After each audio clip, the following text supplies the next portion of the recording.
Wake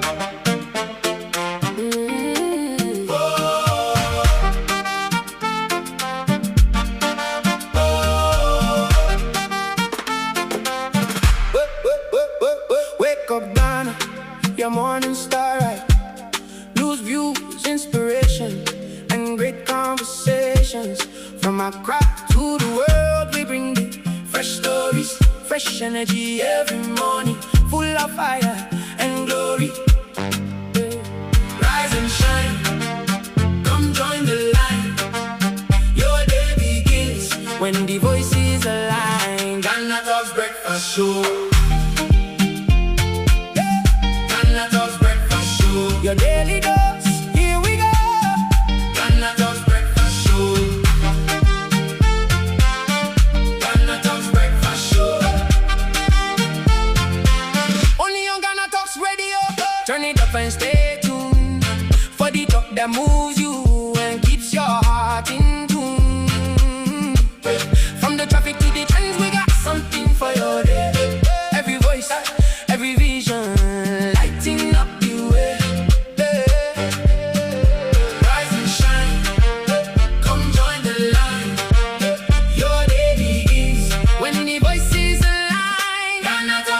Show.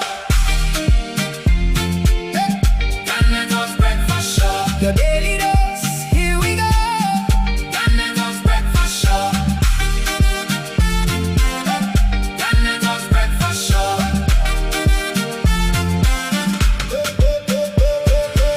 When you see cause on air, where the spark inside the flame, from the first light to the last mile, stay with us a while.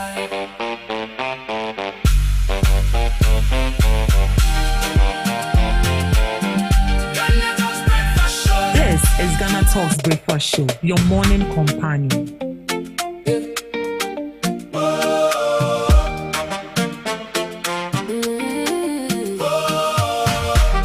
This is GhanaTalks breakfast show, your morning companion.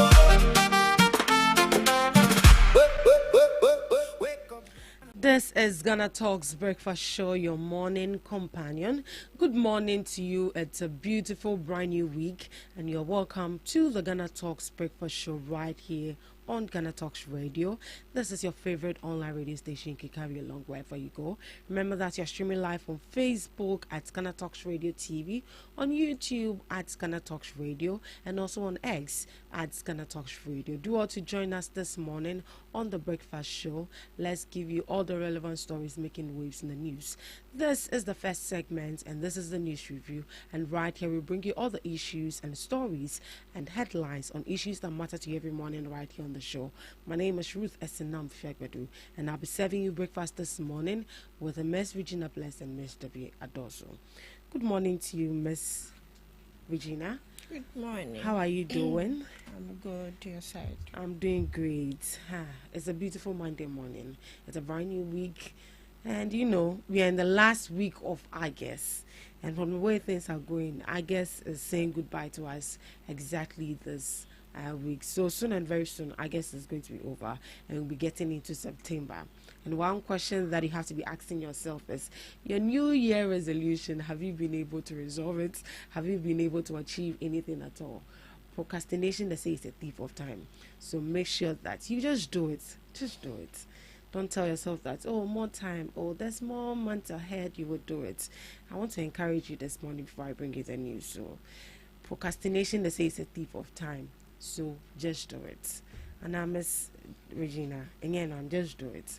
Yeah. They say do it scared, do it with fear, do it when it's rusty. Just do it. You don't know how things will go.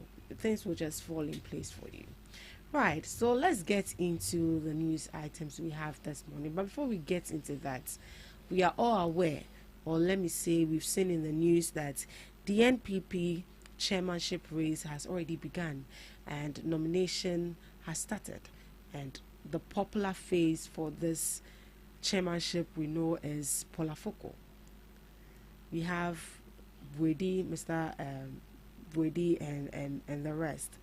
But it looks like right now, as it stands now, the chairmanship position is between Polafoko and Mr. Boedi as well. But let's see how it's going to go. But Info Analytics is saying that Info Global Analytics is saying that from their survey, Mr. Boedi is already leading the race. But Miss Regina, from where you sit, how do you think that this chairmanship race is actually going to be? Who do you think suits or is eligible enough to lead the NPP? Okay, so per my observation, I would say both are eligible and are, should I say, competent enough to lead the race. And one thing I'm happy about is the fact that they are saying Chairman Wontumi still has the right to pick up a form, and no one is stopping him from picking up a form. And it's through the vetting that they'll get to know if he's eligible or not. And one question I asked myself is, let's say he's giving the bill and he's back home and he picks up these forms and they vote for him. What would happen? Does it mean that he would still be the chairman and still be serving his jail sentence? Let's see how that goes. But to me, I think Paul Afoko, in as much as Boedi is good, I think Paul Afoko is, should I say, the best option or the best candidate per my observation. Because should I say, he knows the in and out of the New Patriotic Party. He has been with the New Patriotic Party from scratch. He knows the errors. He himself said that since he knows the errors, he knows how to put things together, and he has been preaching about unity for a very long time. So I think he's the best candidate per my observation. And he has been the chairman before he was actually suspended from the party. And with the issue of Chairman Wontumi, his friends have actually picked nomination forms for him. Good luck to him. Good luck to him. And I'm just wondering how he's going to, serve the party from wherever he is. Ms. Debbie, good morning to you. You're welcome. Good morning. It's good to have you. Thank you. Yeah, on the issue of the NPP chairmanship race, we've seen Mr. Boedi, we've seen Paul Afoko, and we've equally seen some other candidates as well, and also the friends of Wontumi saying that the jail is not going to be a hindrance from Wontumi vying for the NPP chairmanship position. What do you say to this? Well, I think for me, the best candidate will emerge victorious in the Ashanti region. Ashanti region is a hot cake and is known as the stronghold of the MPP. And so the MPP are looking out for someone who can amass the people that is going to gain them more vote for the MPP. Now, if you look at polls from the previous years, when it has to do with elections, we have government, especially NDC, when it comes on board, they do a lot of massive development in the Ashanti region, specifically Kumasi. When Mahama came in his first term, he did a lot of massive work, but then at the end of the day, they voted against him. And I think his second term that they massively voted, or NDC won 90% of the seats that belongs to MPP in the Ashanti region. So now they are looking for someone who can stand in the gap of Chairman Wontumi. Now Chairman Wontumi is, let me say, national chairmanship position. Oh, okay. So I was rather talking about the Ashanti. Oh, okay. The national chairmanship position. All the people who are out are actually doing so well. And Chairman Wontumi was the national. Not regional. Yeah, they did the regional. That was previous week. Sorry for that. No, all the people who they've mentioned their name are fit for the position, but then I know that they are not just going to bring you out. It's going to be based on vote, and the best person who didn't fit that position will be given that nod to lead the party. And I think their main focus, as I said, is that they want to regain all the seat that that was lost or taken by the NDC. They believe that all these places are strongholds for the MPP, and so the chairmanship position is not a small seat; it's a hot seat, and then it demands a lot from anyone who is going to take up that position. So I'm not sure they're just going to give it to a mere person; they're going to give it to someone who is capable enough. So who do you think the best person will win?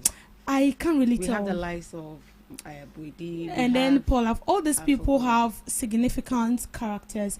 So the best person would deem fit for the chairmanship position. The best person would deem fit for the chairmanship positioning. So that is it on the issue of the NEPP and their chairmanship nomination. May the best man win. All right, let's dive into the news items we have this morning. For our first story, 9 Blue Water Guards arrested for alleged bribery impersonation of NIMOS operatives. 9 members of the Blue Water Guards have reportedly been arrested at Manso Edubia in the Ashanti region over allegations of bribery and impersonation. The personnel are accused of allegedly collecting bribes while presenting themselves as operatives of the National Anti-Illegal Mining Operations Secretariat, NIMOS. The Blue Water Guards leadership has described the allegation conduct as a serious breach of professional standards and stressed that its members are not authorized to act as or identify themselves as NIMOS operatives. The two groups have worked together on anti-illegal mining operations, particularly in areas affected by mining along river bodies. However, authorities say such collaboration do not give Blue Water Guards personnel the authority to impersonate NIMOS officials. It is important to note that the allegations have not yet been proven in court, and it is unclear whether the 9 individuals have formally been charged. So this is what we bring to you from the camp of Galamsey, let me say, and also the fight against illegal mining. And 9 Blue Water Guards have been arrested for allegedly bribery and impersonation of NIMOS operative. They assumed or they pretended that they were NIMOS operatives, and then due to that they've been arrested. And also bribery. These are the people that have been deployed to our river bodies and also the mining areas to make sure that they fight Galamsey. But it looks like these people are fueling the fight for Galamsey. They are helping this illegal miners mine. Because tell me one reason why you would take the bribe. Definitely you are going to take the bribe because they are giving you money to allow them to mine instead of you bringing them to books to face the law. But as it stands now, it is what it is. And these people that are supposed to help fight illegal mining are rather helping the people fight Galamsey. Are we really ready for this fight, Miss Eugenia? Okay, so when it comes to the fight against Galamsey, I wouldn't say we are ready as a nation because there are a lot of loopholes in the policies that are being presented. When it comes to our leaders, they are actually good with bringing policies, but it's only good on paper, and the issue is implementation. I quite remember when they brought this Blue Water Guard initiative, one question I asked myself is how effective would this be? And this personnel have shown that indeed they are not should I say effective. Last week I saw a video of some of these Blue Water Guard personnel beating up some of these Galamseyers, slapping them, assaulting them. And the question I asked myself, are you there to arrest? Are you there to make sure that things are put in place, or you are there to assault these people?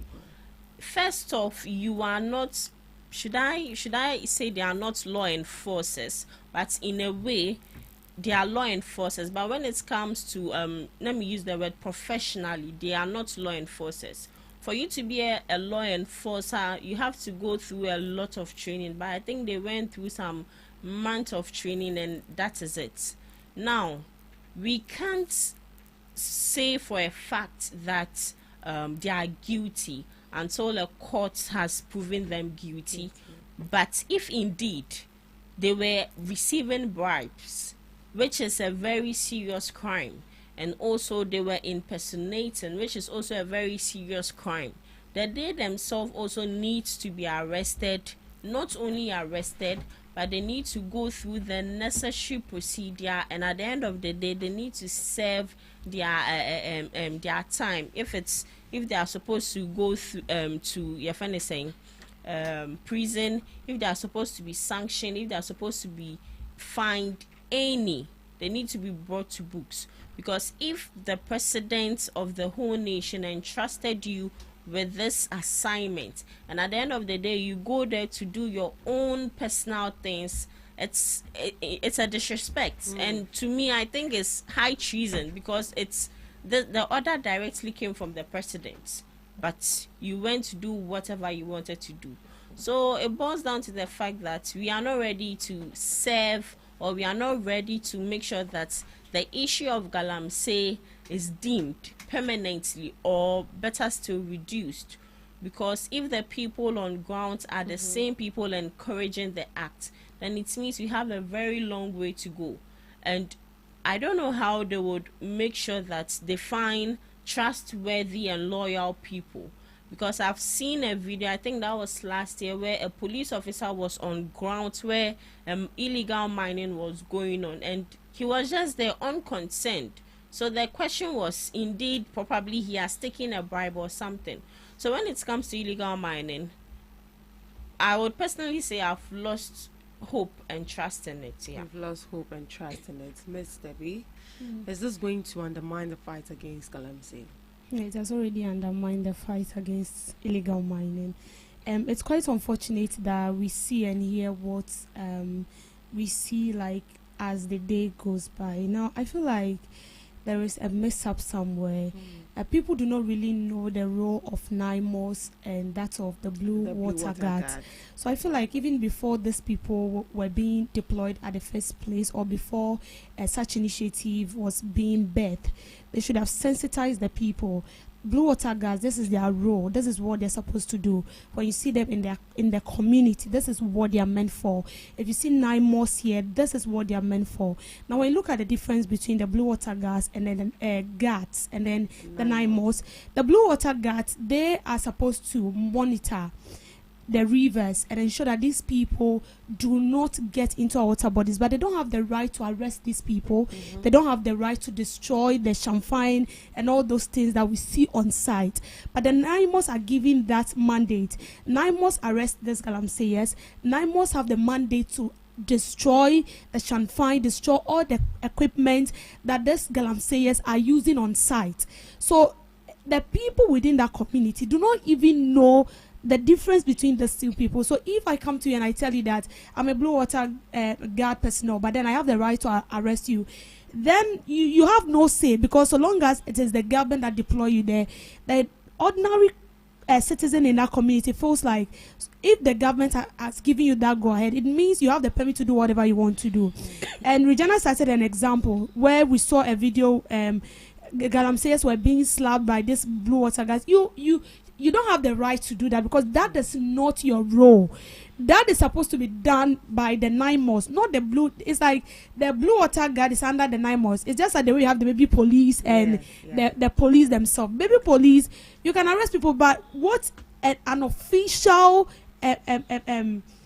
police officer who has been given that accreditation to work as a police officer can do, you are as a Blue Water, a baby police, you have no bagger to work in that same pace as a police officer.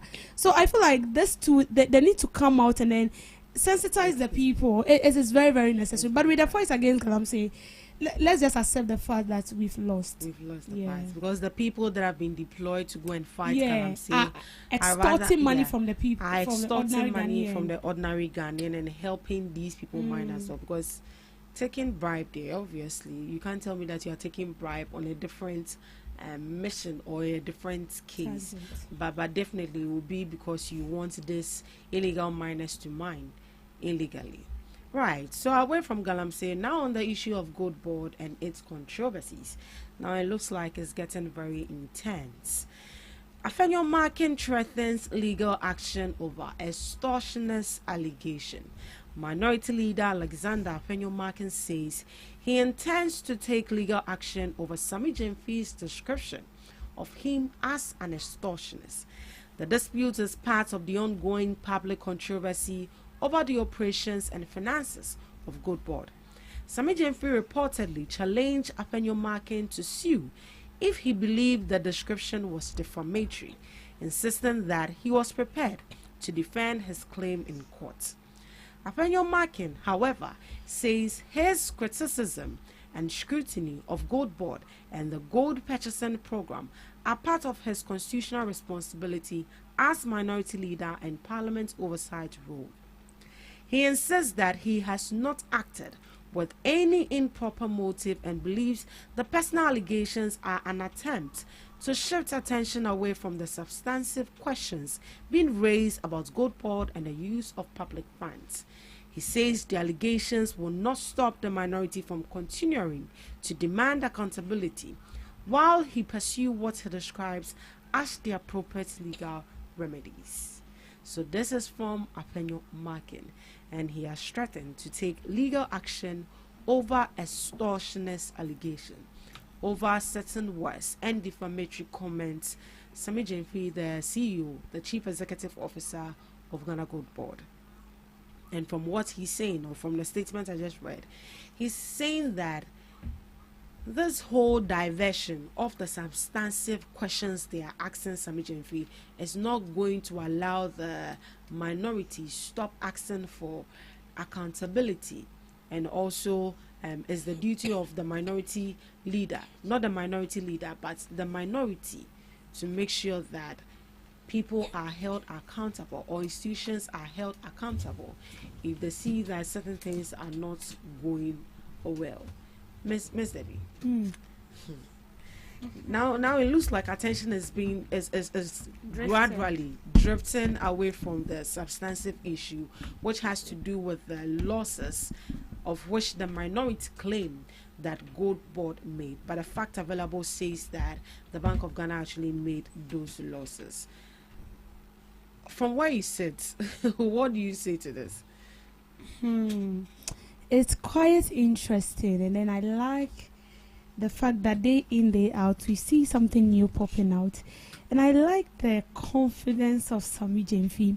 I like the way he defends himself so confidently. And then you only see someone defending his or herself confidently when they feel like whatever they are saying is the truth. Now, on the side of the minority leader, personally, I feel like he's doing too much. You are the minority leader. You represent a caucus in parliament. If you feel like an office is not doing the right thing, what are you supposed to do? There are the right procedures in getting people on book. If you look at the parliament, we have a lot of committees that through them, the Gold Board can be questioned. Gold Board is under committees in parliament. And Sami Jemfi said, if you want them to be questioned, Sami Jemfi as a Gold Board is under the Ministry of Finance. And then we also have other committees in Parliament that are responsible for questioning people, institutions, based on what that institution is working on or what they do. So you don't just stand up and then you say that, oh, this person has incurred a loss. The person said, I haven't incurred any loss. And you said you are going to, so let me use the word threaten. He didn't use that, but I'm just using the word threaten. So maybe you feel like you are going to threaten the person till the person like accept the fact that I've caused a loss. And the person said, I haven't caused a loss. This is simple. He said, invite me. Let the committees that are responsible for inviting me on board, let them invite me to Parliament. And I'm ready to explain. I'm ready to give you facts to back my claims. This is as simple as ABC. And nobody will call you an extortionist if the person doesn't have a claim, fact backing his or her claim. Nobody will make allegations without having a vivid evidence to back whatever they are saying. So with Afenyo Markin, I feel like he's doing too much. This is as simple as ABC. I also like the fact that he said he's going to sue the CEO of Gold Board in court, which tells me that interesting days ahead. And trust me, I'm keenly following this issue because I feel like there is more to unveil. Because if you listen to Sami Jemfi very, very well, he said there are things that is going on that is not even known to the public. Yeah. So it should tell you that there are things going on behind the scene that if he wants to unveil them, that is going to be a big blow. Well, he has said he did to sue if he feels that what the words he used against him are actually defamatory and inappropriate. and he's ready. So he did, and Afenyo Makin has threatened to take legal action. So as Mr. B said, interesting days ahead. Ms. Regina, what do you say to this? Afenyo Makin criticizing Gold Board, questioning its financial dealings, and also making sure that they are accountable to me is not in the wrong light. He has the right to do that because he's a public official, and Gold Board also has the right to answer to such questions. Now, the issue about extortionists, I don't really know much about that. I don't really know the background of the story, not as in how it all started, but I don't know why he called him an extortionist. Exactly. Probably, maybe, allegedly, Afenyo Makin is demanding some amount of money from him, and if he does that, indeed, that is the right word to use, extortionist.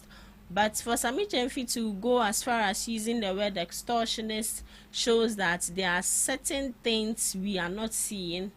We are just should I say on the front line, but we are not really seeing what is happening behind. Yeah. So I don't know if it's possible for Sammy Gyamfi to clarify, because the word extortionist, as said by Afenyo Makin, is defamatory. Yeah. Is defamatory. It's That's not a huge slight word to use. So if possible, he can explain why he used that word, and also provide his explanation with fact and evidence. I think Sammy Gyamfi himself is a lawyer. So the main reason why he's saying that he dares Afenyo Makin to go ahead and take the issue to court, probably he has evidence. So let's wait and see how this story unfolds. But do you think that Afenyo will indeed pursue the issue in court? If Afenyo Makin is indeed an extortionist, he can't, he dares not, because the whole issue about this extortionist is you demanding money from someone. Probably it's something you know about the person, and you are demanding money so that you keep mute about it. So if indeed he has done it, he dares not, because found now should open and we will see his bottles. So if indeed he has done it, he wouldn't. But if he hasn't, then he can go ahead. Because if I'm wrong, there's no way I would say that I'll be like, I'm taking the issue to court. No, I'll not do that. I'd rather shut up and be somewhere. So let's wait and see. But if Afenyo also shuts up and be somewhere, it means that it he means has done it. admitted But that he has already should I use the word shut up, or he has already kept mute. When the so brawl has started, he was mute. It was after what's the name? Sammy Gyamfi dares him that if you like, you can go on and do whatever you want. And then people are like, so are you quiet? Do something so that people. That was when I think yesterday he brought out a release that he's going to sue Sammy Gyamfi. Yes. So I think he has already been mute. And then the question is, why is he only Afenyo? It is if it is only Afenyo that is pursuing this, there is a question mark. You are representing minority, so if you are pursuing it, it should be all minority. There are instances where when a minority is pursuing a case, it is not only Afenyo. You hear Afenyo talking, you hear deputy. This one is like only Afenyo. So what is going on? There are a lot of things that we don't know. I'm telling you. Interesting days. Yeah, it's going to be an interesting week. So as the story unfolds, we'll bring it to you. Right, away from Good Board, Ghana now spends less than 20% of revenue on debt servicing. Finance Minister Dr. Kiselato Forson says Ghana has made significant progress in reducing the amount of government revenue used to pay and service its public debts. According to him, Ghana previously spent more than 50% of its national revenue on debt servicing, leaving less money for important areas such as schools, hospitals, roads, and other public services. He now says the country spends less than 20% of its revenue on debt servicing. In simple terms, this means that if the government earns 100 cedis in revenue, less than 20 Ghana cedis is now being used to service debt, compared with more than 50 Ghana cedis in the past. Dr. Atterforson says this reduction gives the government more financial space to invest in development projects and essential public services. However, The key question is whether this improved fiscal position will translate into better living conditions, improved public services, and real relief for ordinary Ghanaians. So this is from Dr. Kiselato Forsen, and he says that now we are going to be spending just 20% of government revenue on debt servicing. That means that now the percentage has reduced. Instead of using those large amount of money we actually gain from government with servicing debts, now we are going to be using just 20% of it, and that is going to allow them to build more schools, hospitals, roads, and other infrastructures for the public and other public services as well. But the question here is that, is this going to improve the fiscal position? Will it translate into something that Ghanaians are going to feel the impact of it? Ms. Gina?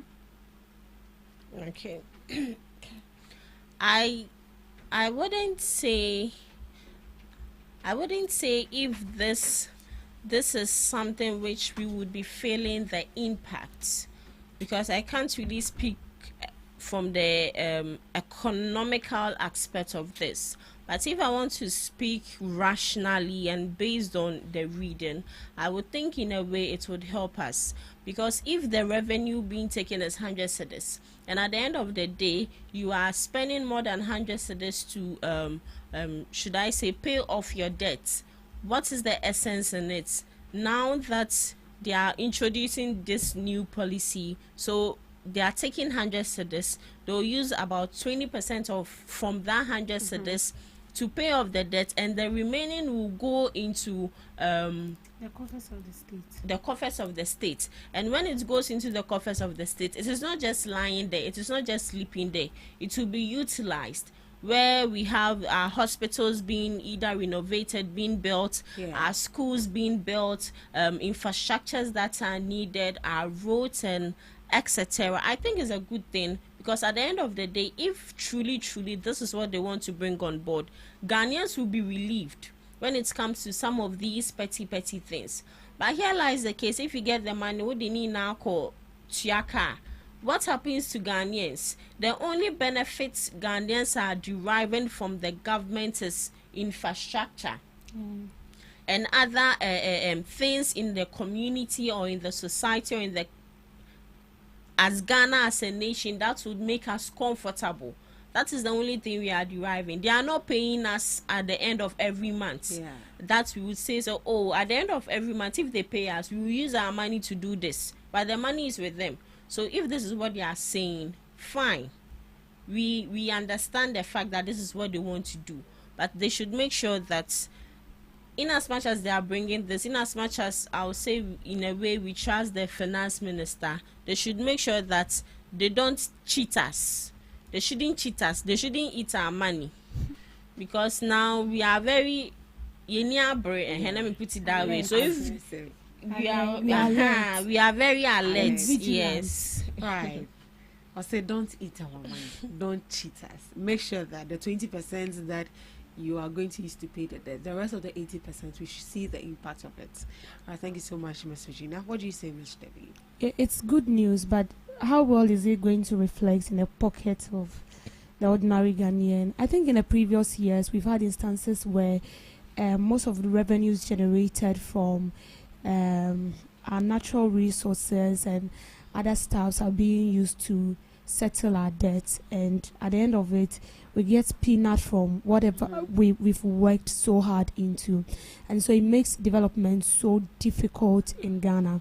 But now I think this is a good news from the Minister of Finance, because if Ghana is generating, say, maybe millions of cedis, and if at the end of the day we are just using a penny to sort out our debt, and then bigger portion of the money is going to be saved into the coffers of the state, then that is good news.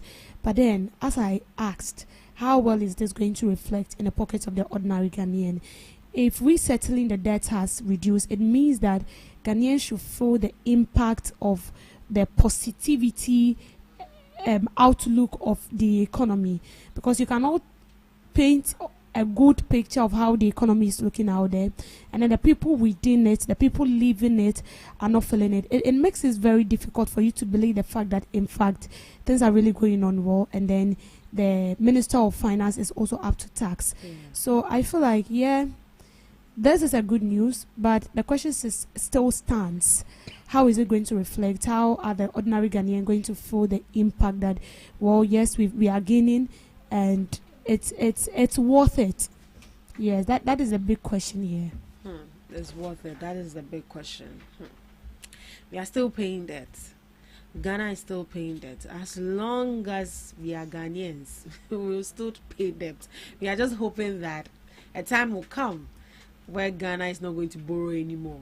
Ghana will stop paying debt. Because tell me why you are making money, and at least 100% of those money should be going to developmental projects, nourishing and flourishing the country. But 20% of the money we make will be going into paying debt. That'll be all for us right here on the News Review. Thank you so much for joining me. Thank you so much for joining us. Up next, we have Today in History with Ms. Regina Bless.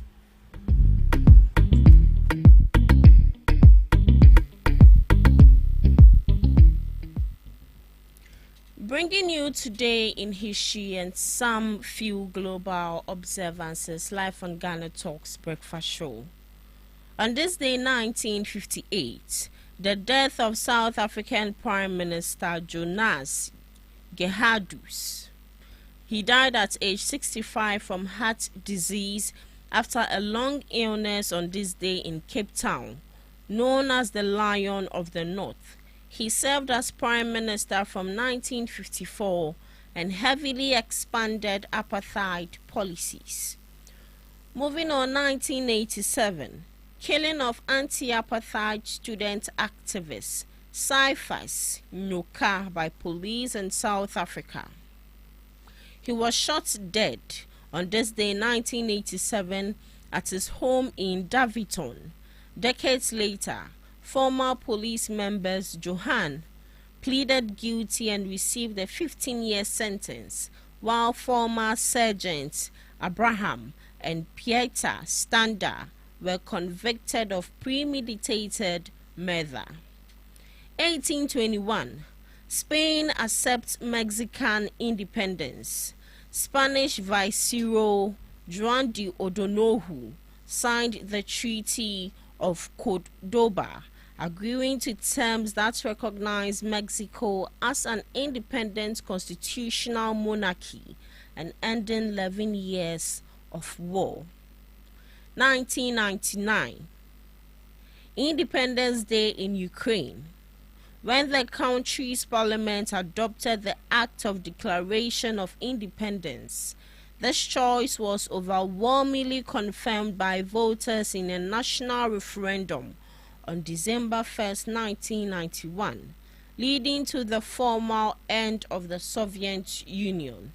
To some few global observances: International Day Against Intolerance, Discrimination, and Violence based on musical preferences, lifestyle, and dress code. It honors the memory of Sophie Lancaster, a young Goth woman tragically murdered in England in 2007 for her alternative appearance. Moving on, Weather Complaint Day. It's a light-hearted occasion that pokes fun. Live on GhanaTalks breakfast show. Thank you so much, Ms. Regina Bless, for Today in History and some observances of the day. Up next, we have Debbie's Grill. Welcome to Debbie's Grill, where we talk about issues that matter to the state, void of politics, fear or favor. The Executive Secretary of the Chamber of Petroleum Consumers, Duncan Amoah, has urged the Chief Executive Officer of the Ghana Gold Board, Sami Gyamfi, to pay greater attention to criticism, the differing views on the operations of the institution. Mr. Amoah said Gold Board management should take concerns raised by stakeholders seriously as discussions over the board's operations continue. He said engagement with the differing opinions would help Gold Board identify potential challenges and improve its operations. In an interview, Mr. Moore said the Gold Boss CEO will be in a better position to improve Gold Boss performance by paying attention to views that challenge his position. His comment comes amid a heated debate over the financial performance of Gold Board, following claims by the minority that the institution's operation have resulted in losses of about 1.7 billion. Mr. Jemfi has repeatedly rejected the allegation, insisting that Gold Board has not incurred losses but has instead made profit through its operations. He has described the minority leader's claim as a barefaced lie. Mr. Moore said the ongoing disagreement should not prevent Gold Boss management from considering criticism as part of its effort to strengthen the institution. He said Gold Boss management would ultimately benefit from listening to concerns raised by stakeholders, even when those views contradict its own position. So in the previous week, there have been a heated debate between Gold Board and that of the minority leader. Now, the minority leader claimed that Gold Board made a loss of 1.7 let me check this properly, of 1.7 billion. Yes, 1.7 billion US dollars. And then the CEO of Gold Boss said that they didn't incur any loss. Instead, they've made profit and not a loss. And to clarify the thoughts and the doubts that people had with regards to this whole brouhaha that is ongoing, Samin Jeffrey granted a media briefing. And then he stated clear that he never incurred a loss. And then he referred the minority leader as someone who is purposefully, it's as if he has proposed himself to fight against Gold Board, something that their government, tried to bring on board. They were not able to do it. And then this current administration has taken it on. And then they are gradually making progress, and that is why the minority is against him. Now, on Saturday, there was also a media engagement with Sami Jemfi, of which he made a lot of claims and also called the minority leader an extortionist. Now, Mr. Duncan Amwan is making a statement. He said Sami Jemfi should accept criticism. Now, we all know that in life, regardless of what you do, regardless of where you find yourself, criticism will come. In fact, it's part of nature. It is good to accept criticism. I'm not saying it is bad to accept it. It is good. But in a way where the criticism kind of look as if it is against or it's purported towards a particular individual instead of an organization or an institution, then it raises a question mark. Because Sami Jemfi, hardly will you see him coming up to banter with any politician. I don't know, but personally, I haven't seen him coming out to banter with a politician, even when they speak. They dirty themselves, and then it has to buttress him. You only see him coming out if the issue becomes so tensed, and then he comes out with facts to back whatever he says. You will not see Sami Jemfi coming out to back claims without fact or without evidence. He always come up with fact and evidence. And that is why they always tell you that if you're going to meet Sami Jemfi and you're not well prepared, you better, prepare your mind, because it's either you're going to disgrace yourself or something else happened. Because that is the kind of reputation he has built for himself. And so back to the issue of calling minority leader an extortionist. This is a huge one. A lot of people are bringing in their views and all that why will you make such a claim? Why will you say that? Now, this is it. I cannot just sit and then make a claim without me having fact backing what I said. If you listen to Sami Jemfi speak on Saturday, he said there are underlying issues that the public do not even know, that is ongoing. So, if he's making that claim, I should tell you that there are a lot of things going behind the scene that we do not even see. Now, there should be an issue between Gold Board and minority, not Gold Board and Afenyo Makin. MPP has had a lot of majority and minority leaders. We've seen the like of Osei Mensah Bonsu, all these people conducted themselves very well. Now, don't get me wrong. I'm not trying to say that Afenyo Makin is not conducting himself very well, but it's getting out of hand. It's like he's doing it too much. And this is simple. There are committees in Parliament that, should I say, the committees that stands in for institutions, when it has to do with institutions that do with finance, institutions that do with like a lot of institutions. Corruption, yes, we have committee in Parliament that deals with that. And so when there are issues popping up with regards to a particular institution, it is through these committees, they invite you and then you come and explain to the people what is going on, to clear the doubt of people. So if you feel like Sammy Jemfi has caused a loss, of which he has repeatedly debunked those claims, as simple as ABC. He said he's willing. Invite him to come on board. He will explain. He will give you the fact. And it is simple. Now, Honorable Afenyo Makin chaired the board of ECG. He made a loss. He also chaired the board of Ghana Water Company Limited. He made a loss. And you see, the same people that are trying to say that, oh, Sammy Jemfi is not trying to accept criticism and all that. Where were you when those losses were incurred under the noses of the current minority leader, Afenyo Makin? Where were you? And just yesterday, I saw something. Afenyo Makin said, yes, he accepted the fact that there were losses incurred. But then he blamed it on, he said, Baumia's boy, the big Mahama. And we realized that in 2024, that man had to, I think somewhere, now let me not just mention because I am not too sure of the year, but then he resigned because he realized that there were some dubious acts going on. And so he resigned. But now Afenyo Makin is trying to blame it on him that yes, he knows the corruption and all those things went on. But in a way, per my understanding, it looks as if his hands were tied. Now this morning, MPP has brought up a directive. They've issued a directive. Afenyo Makin will be summoned this morning, and they're going to question him based on this extortion issue. That is what Sammy Jemfi is claiming. What do you have to say?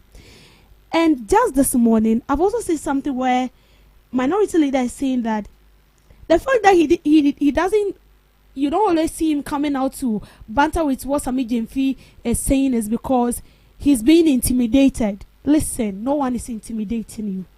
The NDC government is not intimidating anybody. If you feel like you are saying the right thing, go ahead and say it. So long as you have the proven fact that is going to vindicate you, why not? Come out and say it. This was the same minority leader that made claims some time back that there was sand winning going on in Volta region. We went to check the Volta region outside the country. And something that happened 7 years ago. This is the minority leader we are talking about today. You see, no one is attacking the personality of anybody. I wouldn't come and sit here and tarnish the image of someone, you know. That is not what I'm being asked to do.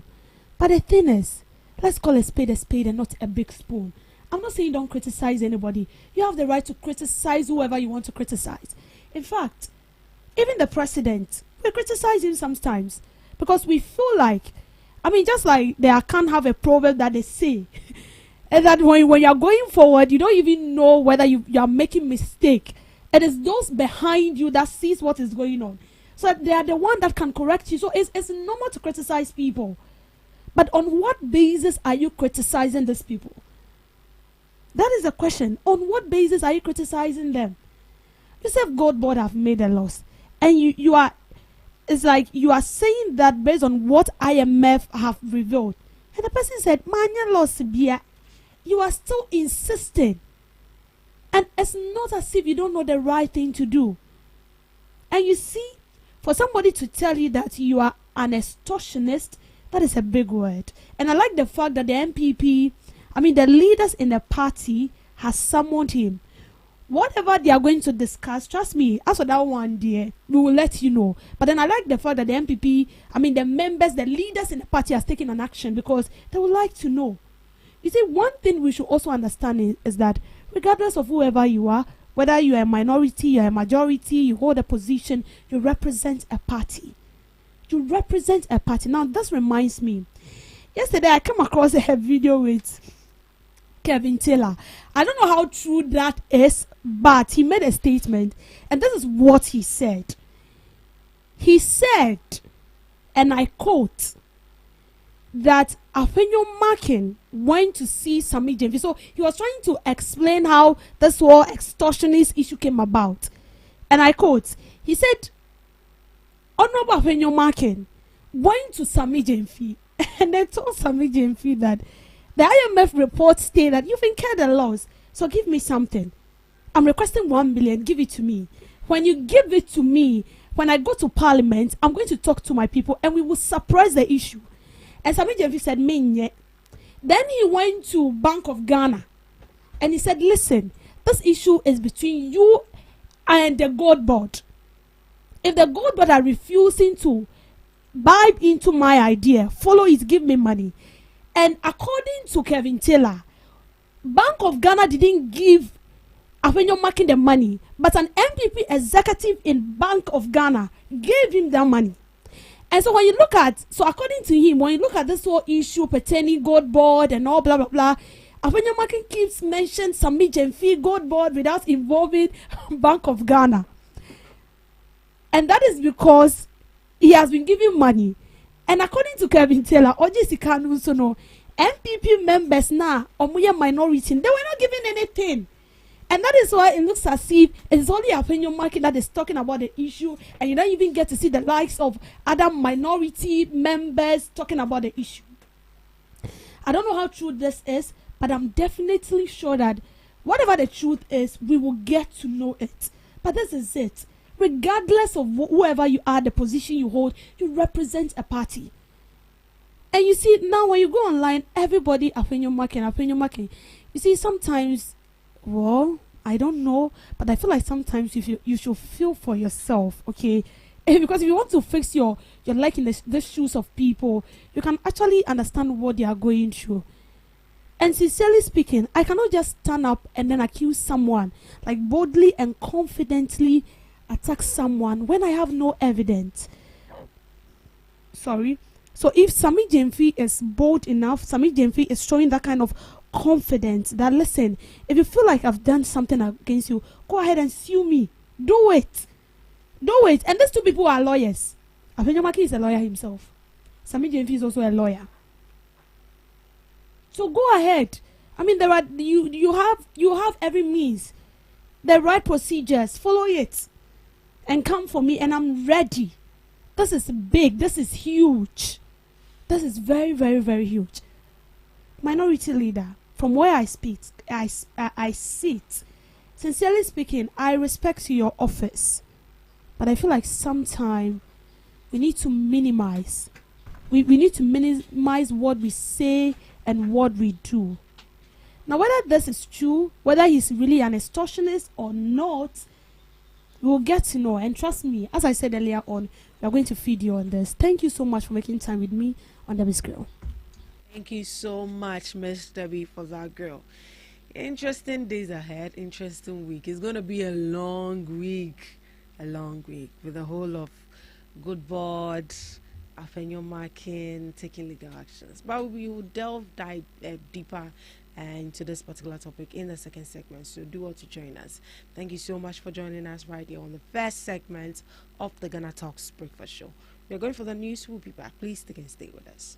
Are you ready to amplify your business or brand's reach and make a meaningful impact in Ghana and beyond? Partner with GhanaTalks Radio today to connect with a diverse audience across Ghana and beyond.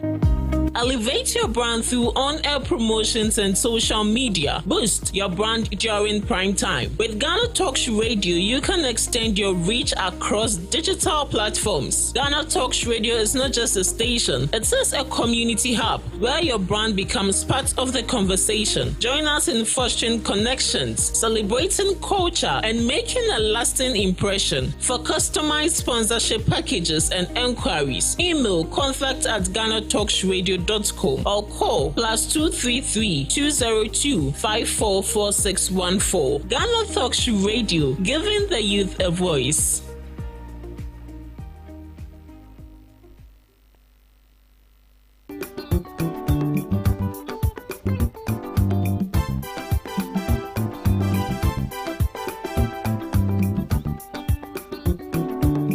Ghana Talks Radio, UK, Abrochimemu, era from Ghana Muha at the sound system, which is spinning machine papa, a free amana never be good among Ghana Muha.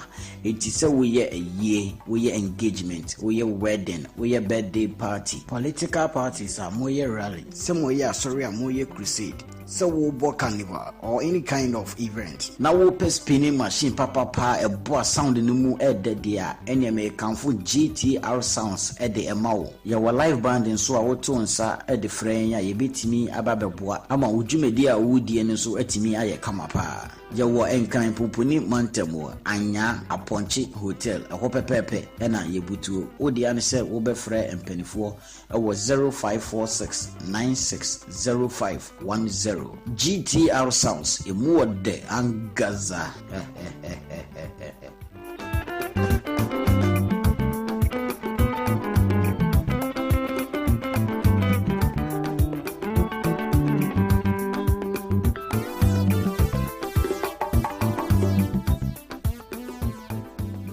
What do you want for breakfast? How do you want your breakfast? English breakfast, French fries. Koko Nikosi, alo komi kesheto. Wache. Well, Gobe is the real deal. Join us on Ghana Talks Radio. Let's serve you a buffet of breakfast. From news headlines review, current affairs to social issues. Entertainment, sports, and all the trending stories live on our mobile app and across all socials from Monday to Friday, 7 a.m. to 10 a.m. With me, Pakwesi Omare, Regina Bless, Deborah Adoso, and I am Esinal Fiagbedu. This is Ghana Talks Breakfast Show. We bring you local news, business news, international, sports, and entertainment news. Right here on GTR.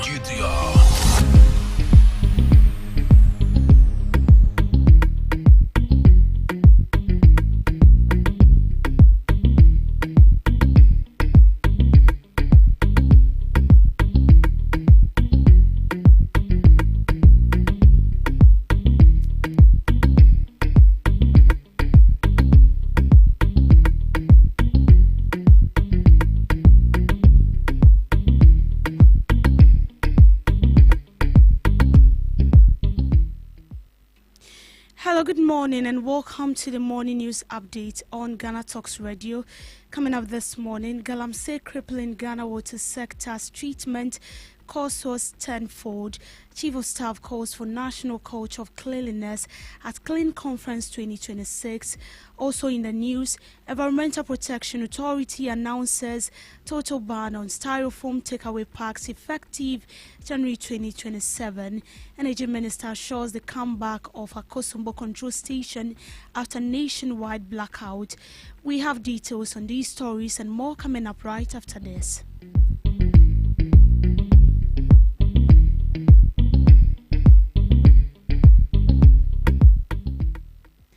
Illegal small-scale mining is severely crippling the water sector, driving water treatment cost up to 10 times its normal rate.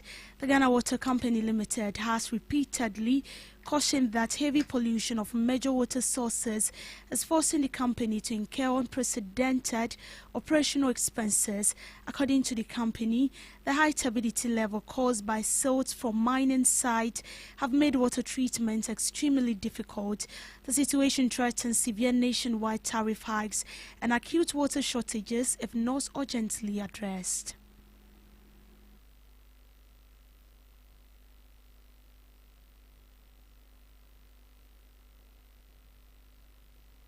But when you take Berekesi out, the others within about 300 million can undertake it. But some of them are 2 million Ghana, 1.5. We have several depending on the depth of the silt. We are talking about major water treatment plants that, per the information we got from the Ghana Water Limited, are completely silted and cannot process, water for drinking purposes.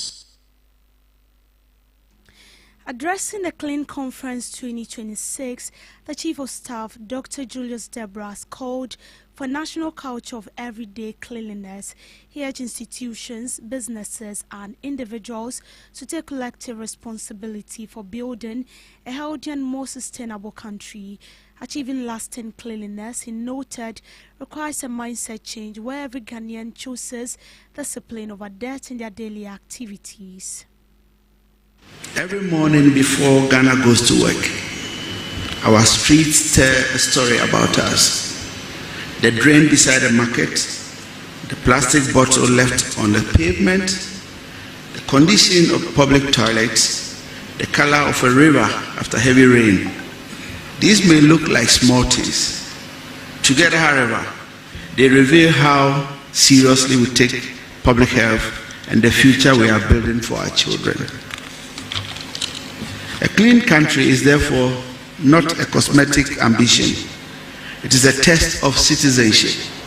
It is a test of leadership, and it is a test we must pass together. I am honored to join you this morning for this important conversation.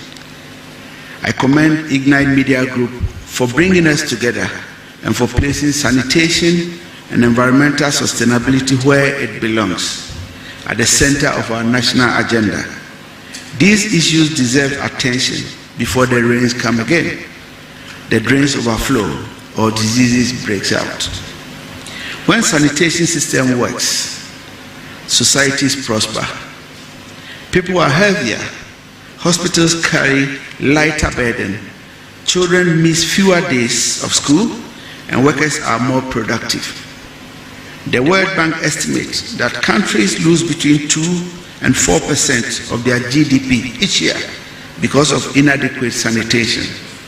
That is money lost, time lost, and human potential lost. Here in Ghana, we have made progress, but we must be honest about the distance still to be traveled. Millions of our people still lack safe household sanitation, and open defecation remains a reality in far too many communities. These are not merely statistics. They describe the daily indignity of fellow citizens. The government of President John Dramani Mahama is determined to close that gap. Through the reset agenda, we are investing in health, water, sanitation, and hygiene, because development must be felt where people live their lives. As Chief of Staff, I have the privilege of helping to translate the President's vision into results that Ghanaians can see and feel. In sanitation, promises means very little unless they show up in clean drains, reliable water, safe toilets, and healthier communities. The 2026 budget allocated more resources to the Ministry of Health and provided targeted resources for water infrastructure. Government is expanding water systems, supporting rural sanitation and hygiene promotion, and strengthening the institutions responsible for cleaner communities. We have also reintroduced the National Sanitation Day, observed on the first Saturday of every month across all 16 regions and 261 districts as part of the broader Clean Up Ghana agenda. The Environmental Protection Authority has announced the official ban on production, importation, distribution, sale and use of polystyrene foam product from January 1st, 2027. According to the Environmental Protection Agency, the decision is part of broader effort to address plastic pollution.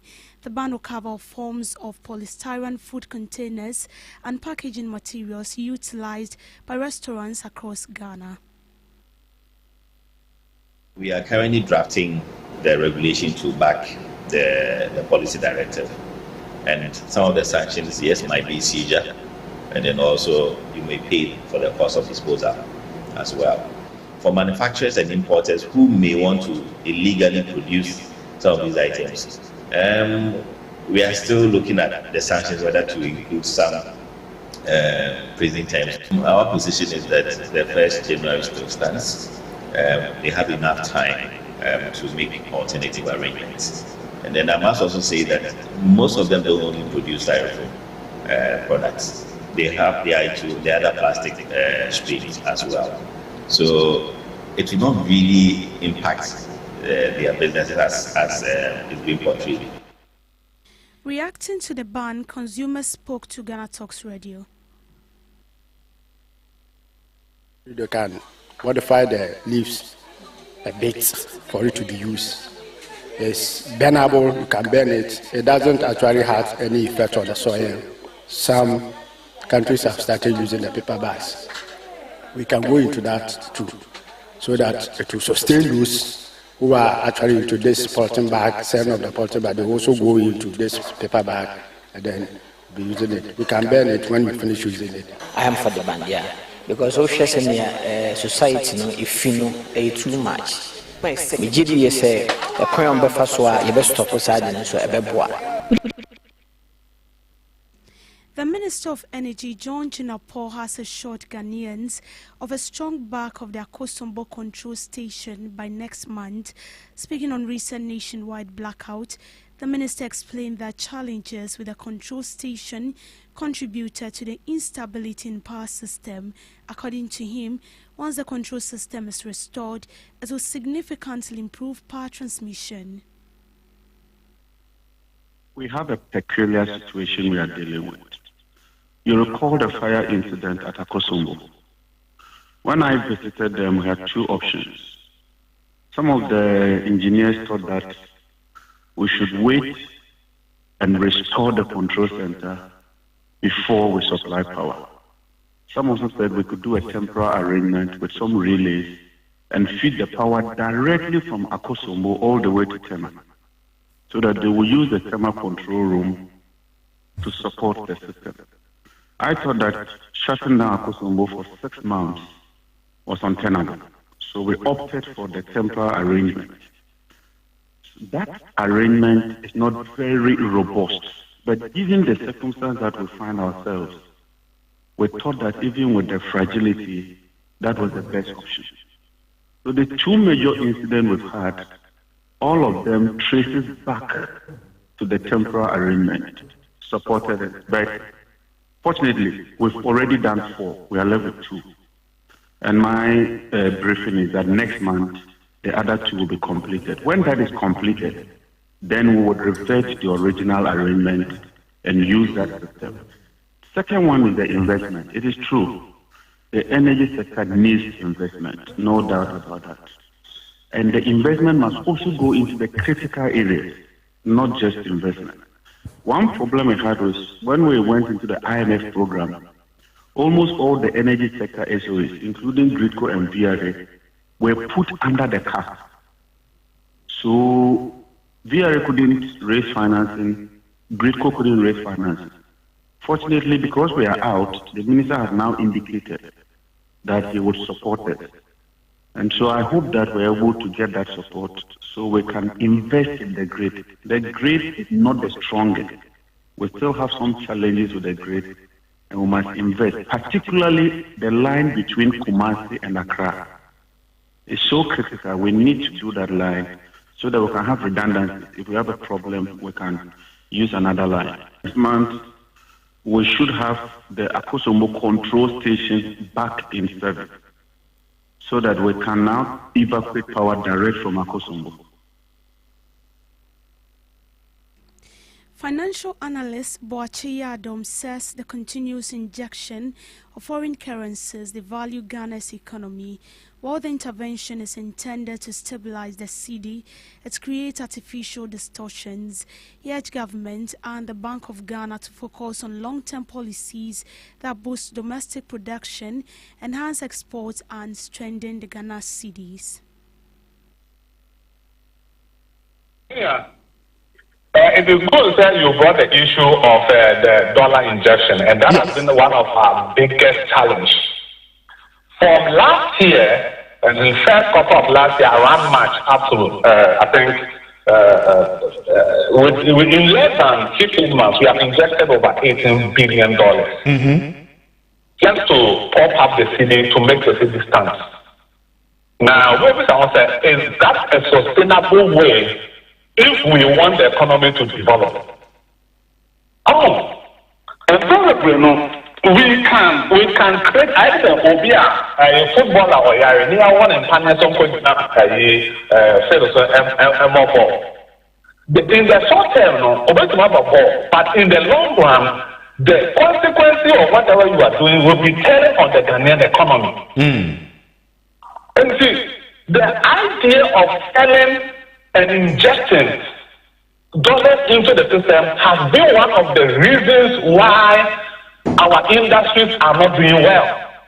Our industries are not doing well because by injecting the dollar, like for example, last week, if you are an exporter and you sold goods and you are expecting to receive money, open $1,000. Now we're expecting $1,000. Within a day, you lost about 10% of your expected revenue because there was a sudden injection of dollars into the system. Now, competitively, you have made imports to also be a sudden cheaper than locally manufactured goods. And we know that our problem as a country is that we are import-dependent country. Only say, the problem ankasa dentia yedi gold after yento gold na yen function or money any importer that be a go so a import ye the amana any ama e Ghana and ye enanka ye to be produce nyama no e wa hanu locally enka there's no need there the beton gold na injecting into the economy. The injection of a year, said that is the main reason gold board, DOD, and ministers they will disagree with me. That is our major problem. I aim to be developing locally. I let me supporting local industries. Me know what I'm saying. We're discussing government support. Government support and there's a system to give them bulk billing for industries, for electricity. They do bulk billing. And above billing, and the same rate as residential people pay because the industry, because of the producing goods and services of the 40 years, rate is a little bit, but government said is removing it. Well, it means that electricity cost for industry will go up by 40%. In business, stakeholders from government, financial institutions, regulatory agencies, the private sector and academia have proposed establishment of a dedicated Ghana-China Zero Tariff Fund to address financing constraints that could limit the ability of Ghanaian businesses in taking advantage of China's zero tariff policy. The proposal emerged at the Ghana-China Zero Tariff Policy in Accra, convened by the China-Europe International Business School and the Africa-China Center for Policy and Advisory. The high-level roundtable brought together Ghanaian and Chinese stakeholders to examine practical barriers to translating expanded market access into increased export.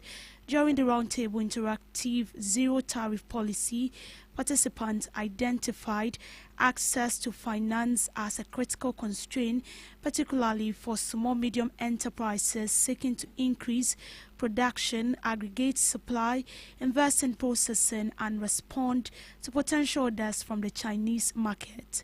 Participants consequently proposed a dedicated financing mechanisms to support businesses seeking to export under the zero tariff framework. The discussions also called on financial institutions to look beyond conventional lending and develop products suited to the emerging Ghana-China trade chance. The discussions suggested that financing challenges extends beyond providing loans to individual exporters. Using the cashew value chain as an example, participants noted that firms seeking to increase exports will require financing to aggregate from farmers and expand production. Contract farming finance was proposed as one mechanism through which businesses could support outgrowers and secure more reliable supplies. Participants also highlighted warehouse financing, fintech and NABOD financing and equipment as possible instrument for addressing constraints at different stages of the value chain. The role of development finance institutions also featured prominently, with participants questioning how institutions as the Ghana Exim Bank and Development Bank Ghana could more effectively deploy to support export-oriented businesses. To sports, Ghana Football Association Executive Council member Gideon Fosu says the Ghana Football Association is in communication to appoint the next head of coach of the Black Stars. The development follows reports that negotiations with Carlos Queiroz over a possible contract extension have broken down. Queiroz was appointed in April on a short-term deal, led to Ghana to the round of 32 of the 2026 FIFA World Cup in North America after taking over from Otu Addo. The 73-year-old Portuguese coach, who has previously managed Iran and Egypt, was reportedly earning $80,000 a month, according to the Ministry of Sports and Recreation. However, communication over extending his contract are said to have stalled after Queiroz requested an increase in his salary. He's also reported to have asked for more foreign members to be added to his technical team as part of his plan to maintain continuity with the Black Stars. In an interview, Gideon Ofosu confirmed that negotiations are in progress, but insists Black Stars will have a coach in place before the next competition fixtures. The Black Stars are expected to return to competitive action in September, when they begin their 2027 African Cup of Nations qualifying campaign. Ghana missed the previous edition of the tournament in Morocco and have been drawn in Group C for the next qualifiers alongside West African rivals Cote d'Ivoire, the Gambia and Somalia. With the qualifiers approaching, Ghana Football Association will be keen to settle the uncertainty over the team's technical leadership and appoint a coach who can steer the Black Stars through the campaign. On Global Update, parents of children abducted from Nigeria's northeastern Borno state protested in Ubata on Thursday, demanding the federal government secure their release nearly 100 days after they were taken. The children were seized from their classroom on May 15 in Musa community on the fringes of Sambisa Forest, a long-time stronghold of Islamist militant. The protest underscored families' frustration as kidnapping persists despite years of military operations against Boko Haram and its Islamic State West African province offshoot in northeastern Nigeria. While the insurgency has weakened since its peak, both groups continue to stage attacks in civilians, schools and security forces across the neighboring state. The adoption was followed by another attack in nearby Lassa on June 29, where 36 students and a teacher also remain captive. Last month, authorities secured the release of school children adopted by gangmen from schools in southwest Oyo State after nearly 2 months in captivity. A police spokesperson said the military is on top of the situation but declined further comment, directing inquiries to the military. A spokesperson for the military did not respond to requests for comment. Prince Nicholas, whose 2 children aged 3, 2 and 8 years are among the missing, said families live in constant anxiety. Obet Yakubo, representing the traditional rule of Moses, said around 45 children remain unaccounted for in Nigeria. And that's a wrap on the morning news update. Thank you so much for making time with me. Do well to log onto all streaming platforms as well as logging onto our website at www.GhanaTalksRadio.com for more news stories. I am Deborah Dosu. Do have a good morning.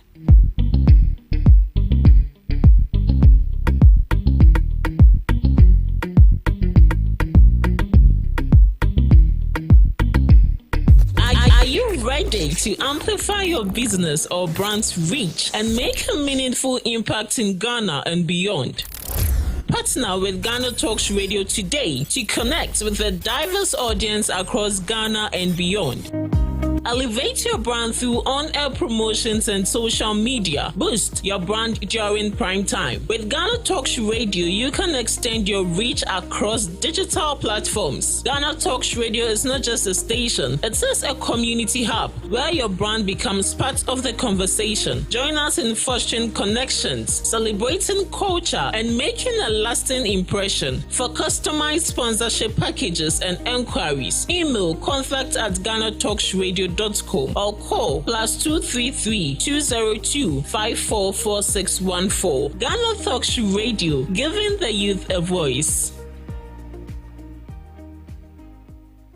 What do you want for breakfast? How do you want your breakfast? English breakfast, French fries. Koko nikosi, alo komi kesheto. Wache. Well, Gobe is the real deal. Join us on Ghana Talks Radio. Let's serve you a buffet of breakfast. From news headlines review, current affairs to social issues. Entertainment, sports, and all the trending stories live on our mobile app and across all socials. From Monday to Friday, 7 a.m. to 10 a.m. With me, Pakwesi Omare, Regina Bless, Deborah Adoso, and I am Esinal Fiagbedu. This is Ghana Talks Breakfast Show.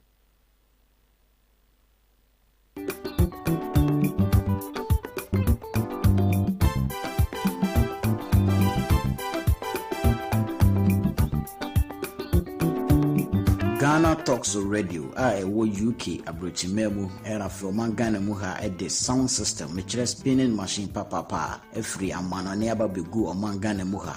It is a year, we engagement, we wedding, we birthday party. Political parties are more rally, some way more crusade. So we'll book carnival or any kind of event. Now we'll pay spinning machine papa a boss sound in the moon at the dia NMA come for GTR sounds at the Emao. Your live band in so our tones at the frame, ya beat me ababeboa. Ama ujumedia woody and so at me I come up. Ya wa enkan pupuni mantemo anya aponchi hotel a hope pepe ena yebutu odi ane se wo be frɛ mpanifo ɛwɔ 0546960510 GTR sounds emu wode angaza.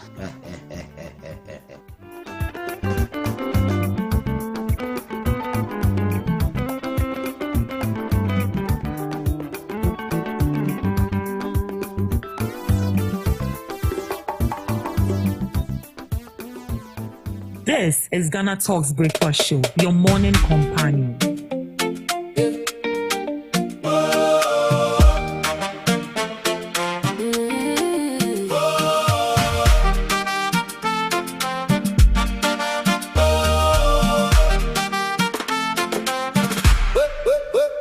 Wake up, Ghana. This is Ghana Talks Breakfast Show, your morning companion.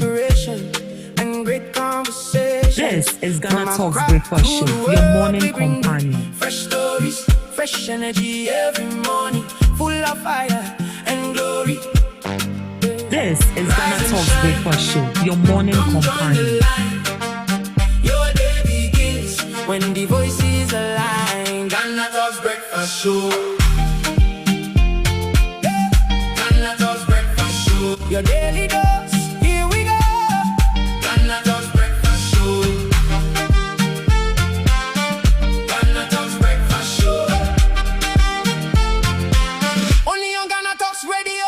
Turn it up and stay tuned for the talk that moves you and keeps your heart in tune. From the traffic to the trends, we got something for your day. Every voice, every vision, lighting up the way. Rise and shine, come join the line. Your day begins when the voices. Good morning to you once again, and you're welcome to the Ghana Talks Breakfast Show right here on Ghana Talks Radio. This is your favorite online radio station. You can carry along wherever you go. Remember that we are streaming live on all our socials, on Facebook at Ghana Talks Radio TV, on YouTube at Ghana Talks Radio, and also on X at Ghana Talks Radio. Do want to join us right here on the morning show. Let's get interactive. Engage with us. Send in your suggestions, your opinions, and on only any other issues that matter to you, just send in your comments right in the comment section. And this is the second segment of the morning show. And you know how we do it. We come along with knowledgeable guests who are going to be delving into the issue of discussion this morning. They'll be sharing their informed perspectives on matters that matter to you every morning right here on the show. And this morning we'll be looking at two delegate issues: the issue of the gold board controversy and also power interruptions with a frequent I wouldn't say the frequent light outs, but recently I think we are facing some power outages, and then we'll hear from them as well. And you also let us know how this is affecting you by sending in what you think in the comment section. This morning I have two gallant gentlemen sitting right in the studios with me. I have in the studios with me William Tete Nate. He is the NPP communicator, and also I have Eugene Kweku Riafe, aka Royal. He is the NDC Constituency Deputy Secretary for Ablekuma North. Good morning to you, gentlemen, and you are welcome to the GhanaTalks Breakfast Show. Hey, good morning. Good morning. Good morning to you, Mr. Nati. Did I get the name right? Yes, please. Exactly. Good morning. You are welcome to the GhanaTalks Breakfast Show. Thank you so much. Hope all is well. By God's grace, all is well. Oh, you sound very calm this morning. Do you need some ginger tea and some coffee? I'm okay. Which one would you want? Okay. Oh, don't worry. Producer is here. Producer. All right. Mr. Yafe, how are you? I'll be better if I get ginger tea. You need some ginger. Yes, to ginger yourself. To ginger, because what we are coming to talk about needs ginger tea. Don't worry, we'll bring you water first, then the ginger will follow. Right, it's good to have you in the studios. But you know, a lot is happening with a whole lot issue of Sami Jenfi and Apenyo Markin. Now it's not a good board issue. Now it's minority leader and the CEO of good board.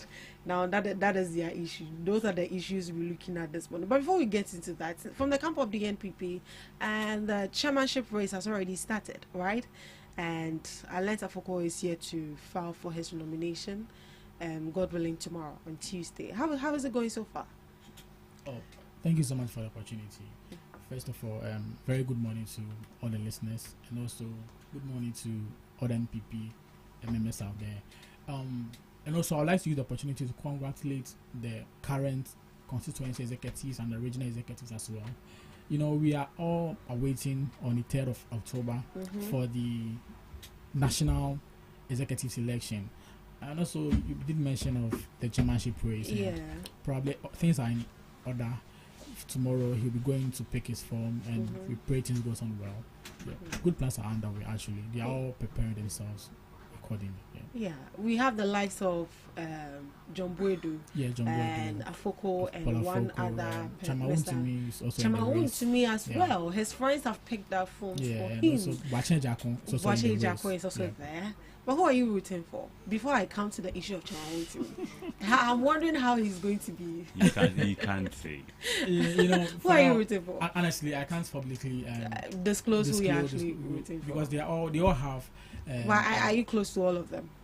Not as in there are a few amongst those people that you are close to. Oh, so you wouldn't want to betray them? Oh no. Because they all have the qualities. You get it? They all fit the position. So wherever it goes, after all, NPP wins. You're the best man. Exactly. Yeah. And now on the issue of Wontumi, now that his friends are picking forms for him, but we know Wontumi is in jail. Yeah. So how is that possible? Well, but are you in support of it that in the first place his friends should pick up nomination forms for him? There's nothing wrong with the friends picking up the nomination form. You don't see anything wrong with it? To me, because this whole case, for myself, I think it's quite complicated. Do you get it? So I wouldn't say anything I don't have much knowledge about. But to me, I don't see anything wrong with them picking a form for him, actually. Because he was already in the race before the issue. Before the issue. Yeah, so you can't just rule him out just because of the issue. Yeah, so the issues are still in court. They are still talking about it. So let's see how it goes. So if he wins, how then will he rule the party? Well, when we get to that bridge, we'll cross. Yeah. How will you get to the bridge before you cross it? Are you not supposed to be planning ahead? Yeah, we are planning ahead. Yeah. Are you not supposed to be planning ahead before you get to the bridge and get to know which of your foot you move first? Plans are still underway, actually. Plans are still underway. Plans are still underway. But yes, that's what I can say this morning. Okay. It looks like Mr. Nate doesn't want to speak more on the whole NPP with their issues with Chimamanda and his friends picking up phones for him here, and he has refused to disclose who he's actually waiting for. That is equally respected as well. Yeah. But let me come to you. As much as it's their house matter, they are your competitors. What can you say to this whole chairmanship of a race and Chimamand's nomination in his absence? Okay, thank you very much. I want to say a very big good morning to His Excellency John Dramani Mahama, the focused president I've been calling him. Also, good morning to the NDC leadership from national to branch, the branches that we just finished. Since I'm in Ablekumanov, I would like to greet the constituency executives of Ablekumanov from their chairman to the list, most especially their deputy secretary, Nadede.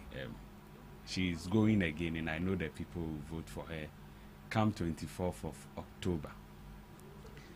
The NPP and their race, it shouldn't be my issue. But since the Supreme Court ruling says that whatever the parties does, it have effect on the nation because they supervise the election of parliamentary candidates and then presidential aspirants that will rule over the country. So we have to say something about it. I have issue with Paula Foucault picking nomination for. Why? What's the issue? Paula Foucault is a very fine gentleman, and then he has led the party before. He's a party member. Yeah, he has equally been a chairman before. Yeah, he has been a chairman before, but the people he came to lead said they don't want him, and then they forcefully took him out of office. For me personally, if Paula Foucault was to be my father, I would advise him to rather be the chairman of the UP than the NPP. UP? Yeah, Alan Chairman's, yes, party than the NPP. And then there are issues about to me in prison. You know, prisoners are likely to be voting in 2028. So maybe they will start a branch there for him to be the chairman. That's the point. Because if they are dreaming of me coming out, they should keep sleeping. Because the case, when you go into the case, there is no way it's coming out.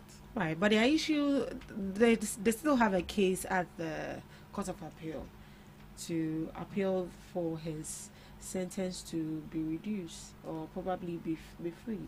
So if the sentence is even reduced 4 years, it cannot reduce to 4 years. And you know that they increased the sentence too.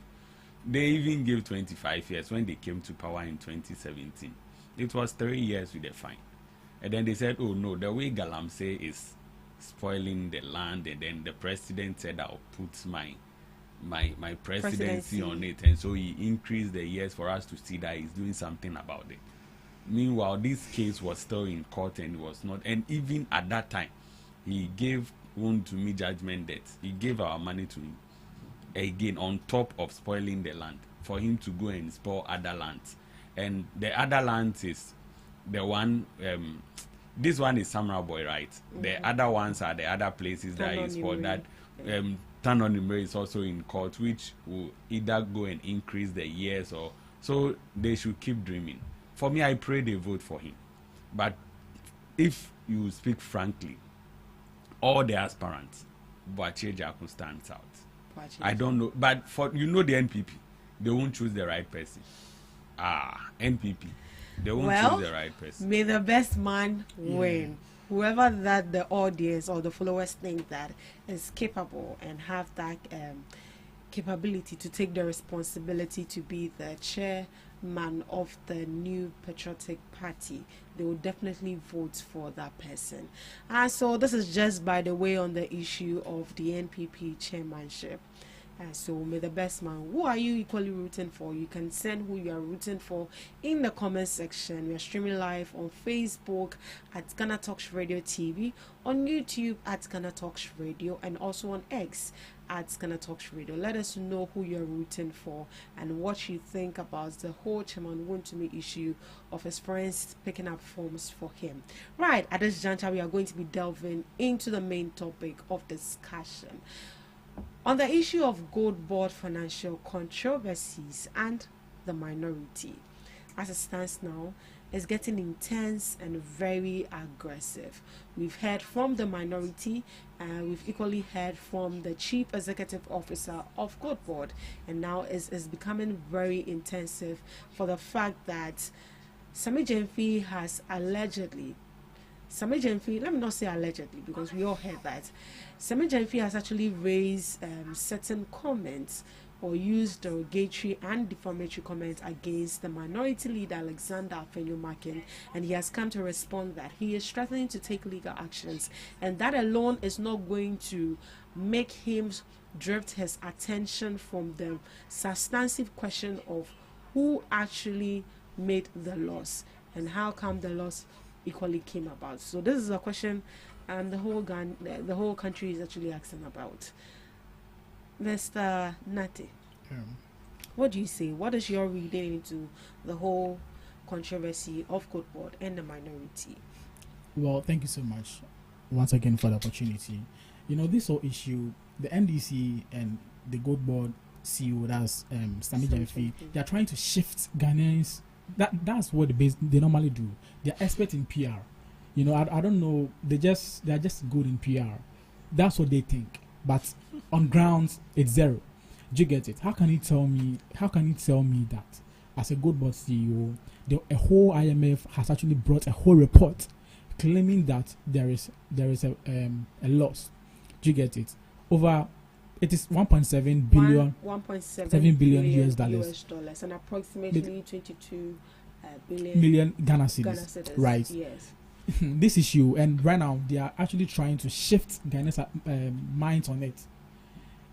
Minority is challenging them to come to parliament to face accountability. Do you get it? Yeah. The minority leader, Honorable Afenyo-Markin, make his claims without insult. Do you get it? He actually came out, make his claims that there is a loss.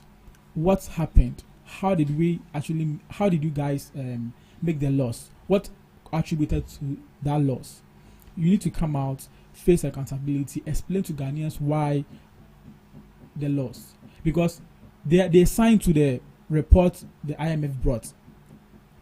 Okay, they actually made their claims, not in making the claims per se. They agreed that there is a loss of 1.7 billion Ghana cedis, but they later come and spotlight to Ghanaians that there is no loss. The report is out there. You can actually read it, have it here. Permit me to, read it for clarity's sake. And you specifically state where the IMF actually said that gold board. All right, so I have the report here. Where will you be reading from? So I'm actually the PDF. I have the IMF report PDF here with me. So page 16 out of page 5 out of the 15. Lesson from the Bank of Ghana's domestic gold purchase program. And I read, this selected issue paper addresses the legal of the Bank of Ghana's domestic gold purchase program, which was announced in 2021 and mostly phased out by the end of June 2026. This paper examines how the DGPP was instrumental in exporting over 10.9 billion US dollars. That is approximately 9.5% of the GDP. Okay. Yes. In artisanal gold in 2025 alone, the rapid expansion of the DGPP coincided and arguably contributed a remarkable macroeconomic stabilization, but also large losses. That is the 1.7 billion Ghana cedis. That is also approximately 1.5% of the GDP in 2025. So the lesson from the DGPP should inform future gold sector policies in Ghana, including Gold Board, which fully took over operations and cost of the DGPP in July 2026. So explaining this to, let's say, Ghanaians out there, the Bank of Ghana is the central, let's say the central bank in our country at this moment, right? They gave out money to the Gold Board to buy gold from the small scale miners. Do you get it? Something they even spoke about. We are funding you. Let me make this scenario. For example, I have a son. I want to take my son to a school. To the university, I budget for about 10,000 Ghana cedis. I know budgeting for this sum of money would cater for the basic needs for my child to be able to focus on his studies in school. Do you get it? So I have been able to afford all the things that would make him learn in school.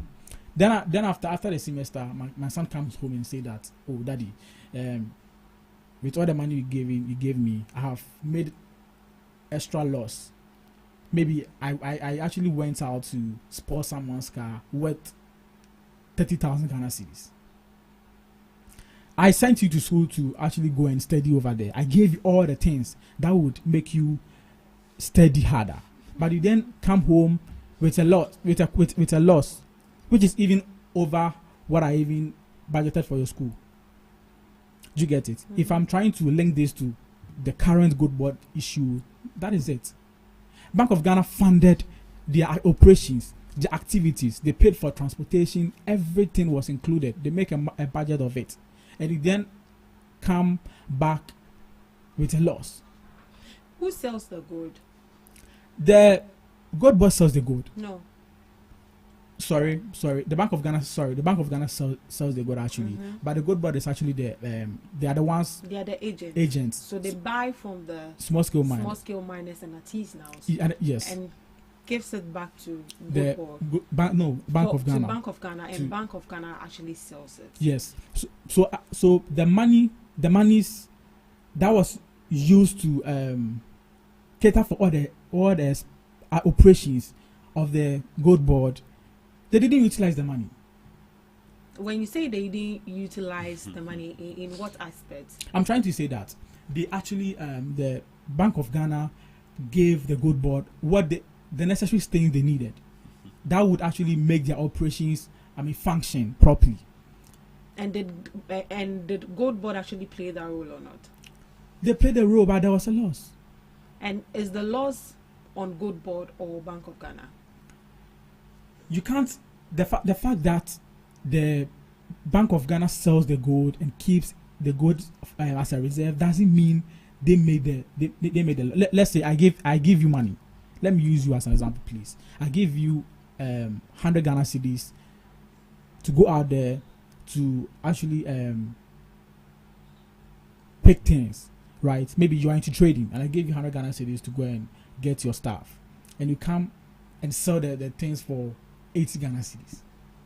So please be honest with me. Are you going to make profit, or you're actually going to run at a loss? You're obviously going to run at a loss if the cost price is 100 Ghana cedis and you're selling it for 80 cedis. Yes. That's you losing 20 Ghana cedis. So already. That's the same thing the Gold Board did. The Bank of Ghana gave them all that they needed. But in this case, I am the one making the loss. Are you the one making the loss? Bank of Ghana? No, the Gold Board didn't make the operation well. They didn't utilize the monies the Bank of Ghana gave them. That is what the minority is asking them to account for, and they are finding it difficult to make an account. Wow. Yeah, that's the truth. We gave you money to buy gold from the small scale miners. Then you later come and tell us that the money given us wasn't enough to undertake the program. But is that the case? I think it's the first time I'm actually hearing this from you, because it's giving a different scenario altogether. That is it. I'm actually trying to create a different scenario to make our listeners, to make it simple to our listeners. Maybe someone out there who is but I think rather it's rather confusing the listeners, if you ask me. I'm not trying to confuse the listeners. You asked me the controversy. Yeah. What is actually happening out there with the gold board issues? Do you get it? IMF has actually brought a report of which the finance minister, Mr. Honorable Atofos, signed against it. Right? It is out there. They've published it. They agreed, but they later come out to spill light to Ghanaians that there is no loss. What are you trying to tell us? They need to admit it. So they are finding it difficult to admit the fact that they've made a loss. So this is the fact I have. So the fact available shows that the reported 1.7 billion US dollars, which is approximately 22 billion Ghana cedis loss, was incurred by the Bank of Ghana under the domestic gold purchase program. Okay. Not recorded as a trading loss on gold board's own books. And this is something. This is a fact check I picked from Joy News. Of course, it's a credible news outlet. And Gold Board's audited 2025 accounts, according to Joy News, recorded a surplus. So the IMF, however, has identified significant costs associated with the program, including service and asset fees, trading margins, off-takers' costs, and most importantly, the exchange rate difference arising from purchasing gold at Forex Bureau rate, while the Bank of Ghana accounts for the transaction using the reference exchange rate. And the IMF says that these costs amounted to 15.3% of gross gold purchase in 2025. So there is a legitimate accountability question, but we must actually be careful who we are asking these questions and who we are actually holding responsible for making the loss. Do you get me? Yeah. Can I come in? Oh, can I come in? Yes, you can come. So, who made operations? You know, Bank of Ghana sells the gold. We know. Yes. They funded for the operations, right? Who buys the gold from the small scale miners? That's the question. Gold Board buys the gold from the small scale miners. Then why then do you put the blames on the Bank of Ghana, saying because it's their program, they funded for it, there is a loss, so we should backlash them and clap for the Gold Board or what? But Bank of Ghana is the one selling the gold, so why then do we have to give the response? You see, the whole losses we are actually talking about, what attributed to all those losses, because the Gold Board didn't utilize the fundings that were given to them to operate that program. That's it. Well, you are still saying this. So let me. Let us not try to conflict this whole thing. You know, you are reading a report. How to explain what is in the report is what we should be all careful about. I'm not trying to deny the fact that the Bank of Ghana are the ones. The Bank of Ghana is the one selling the gold. No, I don't have any problem with that. But then they didn't buy the gold themselves. Please, I hope you are getting me. They didn't buy the gold themselves. The monies, no, the person serving as an agent, they caused it. But IMF, even in the IMF statement, it's being stated, even in the IMF report, it's being stated that the reason for the losses as a result of the expansion of the program and also scaling up. If I'm wrong, tell me I'm wrong. So where you are saying that the activities of Gold Board, and then it's kind of like confusing. But don't worry, I'll let you breathe, and then I'll invite Mr. Riafe. Mr. Riafe, please, you have the floor. Thank you very much once again. It's good to drink water. You've suffered. Your leaders and your people have put you in a very deep dark hole. I beg you, you are a nice gentleman. It will be better for you to stay out of this case. Yesterday, the Gold Board CEO said there are a lot of things that people like you don't know. But if you know, you will stay out of this case. I won't go to other places. The report was written in English. Please, let's go through and then from where you read to where you stopped. I heard that the program was started in 2021 and phased out in June 2026. Is it true or false? It's true. Please, who was in power in 2021? So which people made the law that is being used currently? Where are the losses from 2021, 2022, 2023, 2024, 2025? And where he ended tells you that this thing is phasing out. They are phasing it out in June 2026 by the coming of the gold board. Meaning we came to meet this, and you need time to study before you either continue or stop it. Sorry.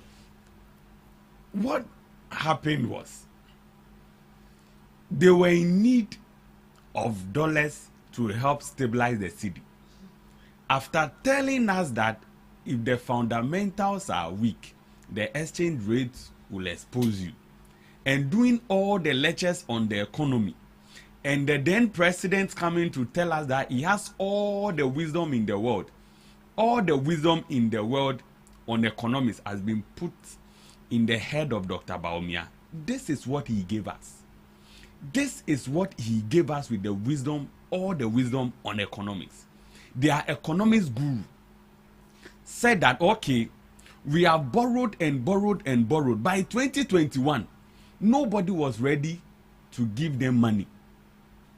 By 2021, they were not getting dollars to help. So the dollar was going up because the demand was high. And so they got the hint that, oh, we can do something at the gold side. Oh, people have the miners in Ghana that are repatriating their money. When they sell the gold, they don't get they can't send all the money outside. So why don't we buy the gold? And so they decided to buy the gold at spot price. When we say spot price, that is the selling price out there. So you buy the gold at the selling price from your local agent, from those that are doing the mine. And then when you go out, you go and buy at, then you go and sell at the same spot price. Won't you make loss? Who does this business? Who does this business? You are buying tomatoes. Tomatoes that is being sold in the market at 5 cedis. You are buying it at 5 cedis from the farmer. You know that you transport the tomatoes, you make loss. When you come, some will get spoiled. You make loss, and you are saying that, oh, it is gold board that has made this loss. How? And you are explaining this, you are suffering, and please, this simple IMF report, that even a JHS, a free SHS liver, can understand this simple English. A whole minority leader who is a lawyer did press conference in the precinct of parliament. That is what pains me.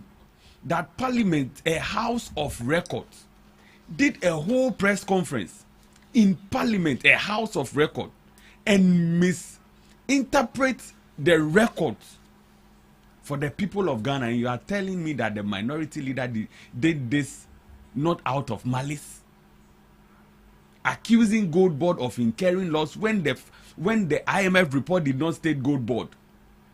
When he also has the knowledge, he was in parliament, he was in majority when they were approving this for the Bank of Ghana.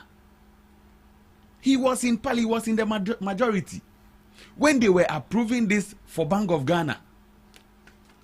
And you come to say all these things, you think we should clap for you Ghanaians. We don't. When you people finish going to school, the classroom was closed, so we will not understand anything the report is saying. Please, we are in Ghana. Ghana belongs to all of us. We can all read and understand. You see, I don't know if I've said it here before, but that their olden politics is gone. That they are holding politics that there is only one radio station and you can't verify anything anybody say. It is past and gone. No. Those they are titikwa politics that Nkrumah has brought Yami to the Flagstaff House and all those things. You can't say that. You can't say that in here and go. It's better they change their ways. My sister, this simple thing that the IMF has written and we are going all, I'm turning to believe what Sami Jemfi is saying. Which is? which is what you said in your introduction, that they are astonished, they are extortionists in their party that are trying to extort money from you. And I will pay their legal fees. They should go to court. I will pay their legal fees. Why? Have you? I will pay their legal. No, I just want them to go to court so that we get the clear picture, so that we know why, we see the evidence. Why he's saying you can't go on your own program like Good Evening Ghana and go and say you won't go to court. You will go to court. Well, as it stands now, he's taking legal actions. Oh, he said he won't go to court. No, he said it on Thursday evening. Oh, with Paula Domotry. On Saturday, he released a. Oh, we thank God. We thank God. So you see, you can't come and tell us Gold Board has made laws when Gold Board has not made laws. When the truth comes out, then you come and tell us whether Gold Board made the laws or Bank of Ghana made the laws. There was a loss, but that was not in your press conference. You said the laws are on the books of Gold Board. Meanwhile, Gold Board has their audited account with surplus. So if your own policy that you came out with, that Bank of Ghana should buy gold at spot price and sell that same good at the same price, and Bank of Ghana make, why are you blaming us? And the charges that they mentioned in the report that the NPP is blaming the Gold Board for collecting, like assay fees and all those kind of things, didn't they approve it in Parliament? Charges that Parliament approved, that is what is they are collecting. And these same charges PMMC was collecting. A private company, Red Sapphire, was also collecting. So why are they doing all these things that are Gold Board? So we've come to the realization that it is an attack on the Gold Board, and not only the Gold Board, but the CEO of Gold Board. I was on a sister station last Thursday, and then the NPP guy that came said, "Oh, Sami Jemfi organized 200 press conference in opposition. So this is what they are doing." And when you hear them speak, it's as if they want something to pay Sami Jemfi for what he did. Meanwhile, if you have something against what he did, just come out with the thing. You can't just go and bring go and create a storm in a teacup and think you are doing something to him. You are exposing yourself. You are putting your young men, your nice young men, in deep trouble. Look at the way my brother is suffering here. No. Look at the way he's suffering with the explanation and then analogies that does not hold. If I send my child to school to go and study, and my child go and break someone's car, what does it got with what we are saying? What does it got with what we are saying? And if your child go to school and then go and care loss, is it not you the father? Is it not you that will pay? Is it not your liability? You sit here and tell me that your child should go and pay. Your child, what work is your child doing? So please, please, let us as young people read and understand reports. When our leaders come up with something, let's dig deeper and understand, and then know that, oh no, what our leaders are saying, they are not right. So please do just what you read. You read again and then explain and see. Right, Mr. Natty. So we've seen the IMF reports, and I think equally the Auditor General of Ghana has equally given their reports on this specific issue as well. The minority is rejecting the Auditor General's reports and holding on to what the IMF is given, of which they've made allegation and also claimed that Gold Board has actually made a loss. Why are you rejecting an internal audit that have been made right here in the country and rather upholding an external report coming from the IMF? Okay, thank you so much. You know, my senior man right here made some claims. I was just here wondering why he was actually making such claims. What are the scenarios I made was actually in line with the issue on board actually, but he decided not to agree to it because it is favoring them. Do you get it? Not that the minority is cool, or should I say, not that they like holding press conferences or that. See, this issue, it is very simple to understand. I want to say something about what you just said before I move to the question you just asked me in just about a minute. We are not denying the fact that the loss we're actually talking about is affecting both Bank of Ghana and Gold Board. They are pushing all the blames. They are putting all the blames on the Bank of Ghana because in their minds is the Bank of Ghana who sells the gold and all that. You know, they make expenses about it, how the program should go about. But we know that the Gold Board is the agent, as you rightly said. Yes. The fees they charged, who made those charges? Parliament. Who took? No, I'm trying to talk about the operation. When they buying like the gold purchasing operation, that's what I'm actually trying to talk about. We are saying it's the Parliament who takes the charge. Yeah, Parliament approved the fees and charges that Gold Board is taking from Bank of Ghana. So previously it was 15%. The minority raised a concern about it, was reduced to 9% and now to 5%. Okay, so how the whole thing is complicated actually. It's not. You are complicating it. No, you are trying to complicate it. Listen. You see, you know one thing about the NDC. They take positive and vibes, but they do not like the negative criticism and all that. That's what they are good at. I think there was a time the Gold Board makes some benefits. You know, they actually benefited from the purchasing of goods and all that. For that, they agreed to it. Do you get it? But with the losses, they are trying to put all those blames on the Bank of Ghana, which is very bad. That is what the minority and the NPP are trying to let Ghanaians know. They should come out. If indeed they didn't make any loss or throughout their operations, everything went on well, there weren't any mistake, they should go to Parliament, face the minority for accountability's sake. Well, that's what they are rejecting. Well, if we've heard from the minority, what they keep saying is that Gold Board has made a loss. Yeah. Even Upon Chroma says Gold Board has made a loss. Abna Osari also says Gold Board has made a loss. And now the CEO comes out to clarify and even pointed out that in the IMF report, which page, which line, which paragraph that actually stated that Gold Board has actually made a loss. See. So this is where the whole mix-up is coming from. So what they are asking from the minority is just prove to us that indeed we've made a loss. They have come out to give their reports, and they are saying that they have given a surplus. So that is what they are all asking about. Are you trying to tell us that now this issue is not NPP and NDC issue? It is rather Ghanaians and the NDC government as a whole. How is it Ghanaians and the NDC? So who actually held the press conferences? And I'm coming. I'll arrive at a point. Right. You see, the minority actually held a press conference.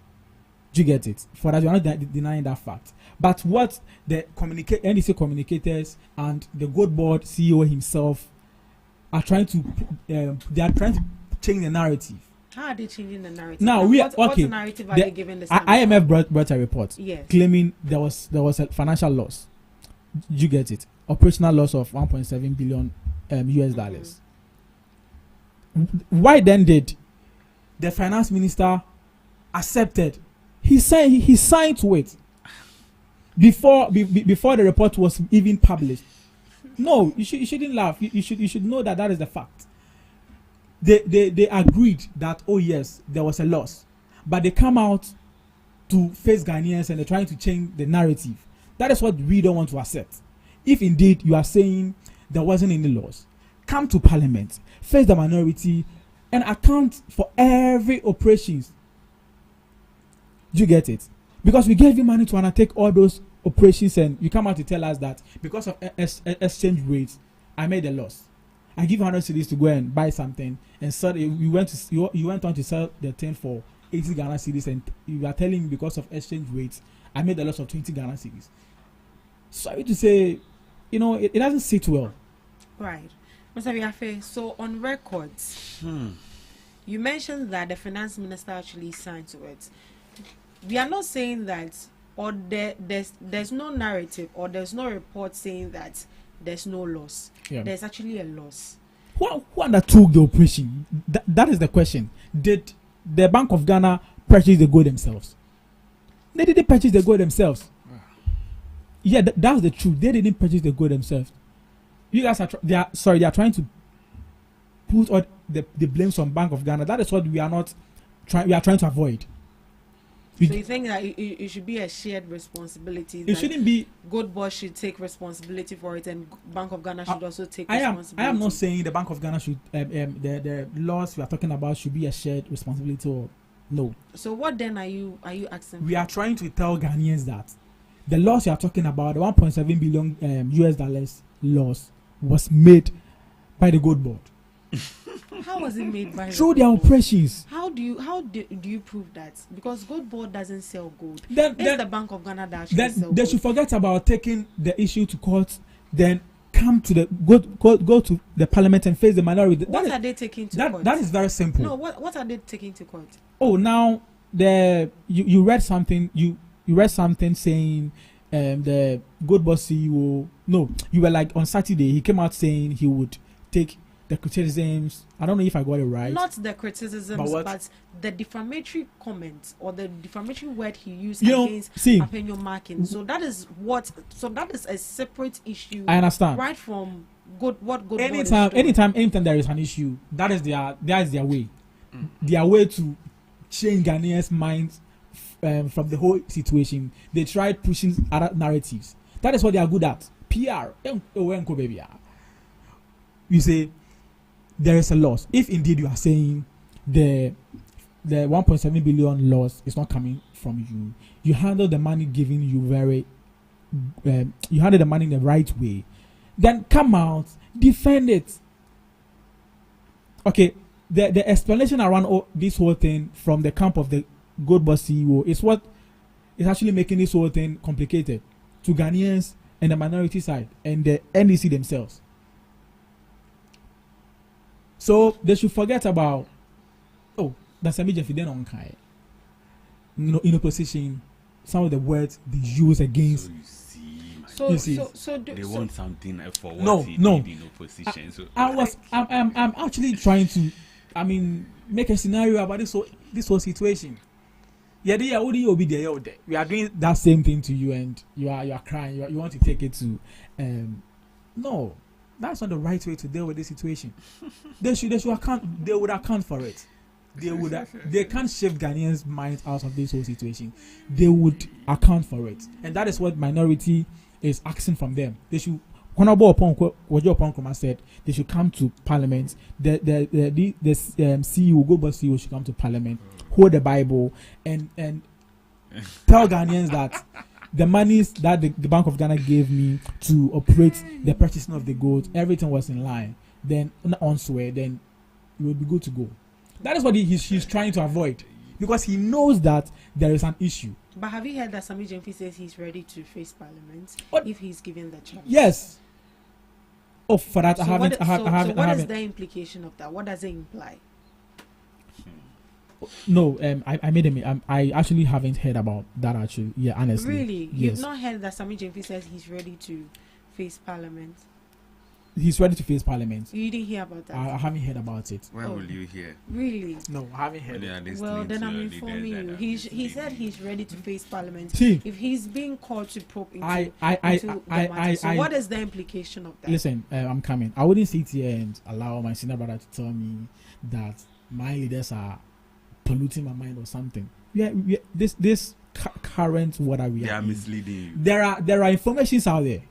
Even my junior brother, or let's say 10-year-old boy somewhere or 10-year-old girl somewhere, can explain the report out there and understand it vividly.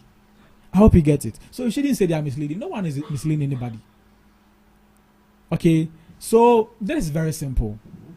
If he's ready, then we are waiting for that very day for him to go to the Parliament and meet the minority side and account for every single operation. Ghanaians will be very happy. We are out here. That's why they are trying to shape the narrative he's trying to, ask for legal something. No, we are not buying into that idea. Yeah. I'm a little bit disturbed. Oh yes, you will be. Yeah. Please, you see, the facts are clear. One, it's a fact that Gold Board has not made any loss from the time it was started. Number two, fact number two is the domestic gold purchase program is a Bank of Ghana program. Yeah, and even from the heading it reads that lessons from the Bank of Ghana's domestic gold purchase program. It's not Gold Board program for you to say. I'm coming. So you're trying to tell me that the Bank of Ghana made the loss. How did they make the loss? Make me understand. Did they purchase the gold themselves? Did they? No, that is what you should. You said did they purchase the gold themselves? Yeah. Did you just say that? I'm asking because you're conflating this whole thing. Bank of Ghana actually sells the gold. No. Okay, so you are trying to make me understand. So let me explain it to you. No. Let me explain it to you. I just want. Oh, you understand? Let me explain it to you. You understand? I just want her to. Let me give you free SHS this month. No. You need to. So the gold purchase program. Don't be. The domestic gold being biased. Oh, how am I being biased? You're being biased. No, the issue is that when they give you the facts, then you say the person is being biased. You are not giving me facts. You know, we all have the information out there. That's the truth. Okay, but you're being biased. You know it yourself. No. How am I being biased? Can you explain that? I asked you a simple question. That are you trying to tell me the Bank of Ghana made that loss? But according to the facts available, that is what the report says. How? So let me explain to him. No. So the domestic gold purchase program is a Bank of Ghana program, but it's a policy with a document prepared in 2021 by your then economic management team, headed by Dr. Baumia, gave it to Bank of Ghana that this is what we want you to do. In that policy document, they stated that you are going to buy gold, but because Bank of Ghana cannot go down to go and buy the gold, there has to be people to buy the gold for Bank of Ghana. In those days, PMMC was buying the gold for Bank of Ghana. Okay. Less of the gold, and then majority of the gold was being bought by a private company called Red Sapphire. They were those buying the gold for the Bank of Ghana. The Bank of Ghana agreed that in order for people not to smuggle the gold or sell the gold directly to people outside, we will buy the gold at spot price, which is the main problem here. We will buy the gold at spot price, which your people did in the policy document that you gave to Bank of Ghana to run. That you buy the gold at spot price. Then times it was private company, Red Sapphire, that was getting majority of this. But now, currently, with the inception of the Gold Board, it is the Gold Board that is buying all the gold. There is no Red Sapphire. And I'm trying to believe that they have a share in that. That's why they are fighting the Gold Board. I'm trying to believe that. Oh no. But how could you? Red Sapphire was taking all this money that Gold Board is taking. They were taking it home. Private company, they were taking it. If they are from outside, they were taking it. And even that they were not giving us all the gold. They were not tracing the gold, whether it's from Galamsey site or not. And now someone has come to do all this thing for us. Even if the money goes, it goes to Ghana. It comes to Ghana. So Gold Board profit will, even it's Ghana money, finance minister can take it and say, send it to Bank of Ghana, and you're against this. How don't you understand this simple thing? We are not. See, the domestic gold purchase program is a Bank of Ghana program, like I said. And number two, about Gold Board facing Parliament. You see, the CEO of Gold Board has said that they are ready to face Parliament. But the question you've put to Parliament, we want you to expand it. We want you to expand not only to let us let Parliament scrutinize the program itself from 2021, as stated in the IMF report. Mm-hmm. If this is out of the IMF report, why do you leave 2021 and ask that the Parliament should probe 2025? Meanwhile, the program started in 2021. No wonder they don't understand what review means. You started the program in 2021. Let Parliament review the program from 2021 so that we'll see the losses they made. The so-called gold for oil they were doing, the losses are all there. Yeah. We will see all those things. And I'm even getting. You see, sometimes when you are talking about this, we get emotional because it is Ghana money. You've come to mismanage the economy. You've come to spoil everything. We've come and we are putting things right, and you are here doing propaganda and then telling us that we are doing PR. How can you do such a policy? How do you if you are a businessman, and then will you go and buy spot price from the farm? The same price you sell in the market, you go and buy at that same price from the farm. How? Who does this as business? And you tell us he's economics guru, and then you tell us you are bringing him back. 2028, things will happen in Ghana. I tell you, all these things will play to Ghanaians. Ghanaians will know who can be president and who cannot. You bring such a man who supervises such a policy, such a policy, and what the minority has done, what the Afenyomakin has done, honorable, they've given Bawumia a big blow that I don't think he will recover. Only this alone, only this policy. Fine. Only this policy. Mr. Nato, are you okay now, or you need further explanation? So that we go into the of which the front page you even read, where you said that the rapid expansion of the DGPP coincided and arguably contributed to a remarkable macroeconomic stabilization, but also large losses, which is the $1.7 billion in 2025. And these lessons from the DGPP should inform future sector policies in Ghana, including Gold Board, which took over operations and costs of the DGPP in July 2026. So how do you put 2025 so date you on said the operation of the Gold Board, simple English, but you've read it from the reports. Simple and it clearly English. tells us that Gold Board took over the operation fully in July 2026. You see, don't make this whole thing seem like. Read the report again. No. Read the report and interpret. Read the report and interpret. You can't ask me to read and interpret. I understand it clearly. Do not make this whole thing seem like we do not understand it and you are trying to explain it better to us. No, that's not the case. If you understand, then it means that you are intentionally. No. You are intentionally. No. Yes. No. You are intentionally misinterpreting the report because you understand. No, I understand it clearly. I made the right explanation to suit our listeners. You yourself, you know. But I don't know why you are trying to. They are trying to change the narrative. We rather change it. You are trying to change the narrative here. The report out there. The report is out there for everyone to, disseminate or something. Do you get it? I'm cool with it, but I'm not buying into the idea that it seems we do not understand and you want to show us the right thing. No, that shouldn't be the case. Then interpret it right. If you understand it, interpret it the way it is. See, don't put your own meaning to. We understand English. You did mention of the PNMC something, right? You know, during our time, there were private sectors out there. They were also into the government actually gave them the how should I even put it? They were being allowed to also purchase gold. Do you understand? So they were competitors. But this time around, your government, NDC government, was like, oh no, we want a single source.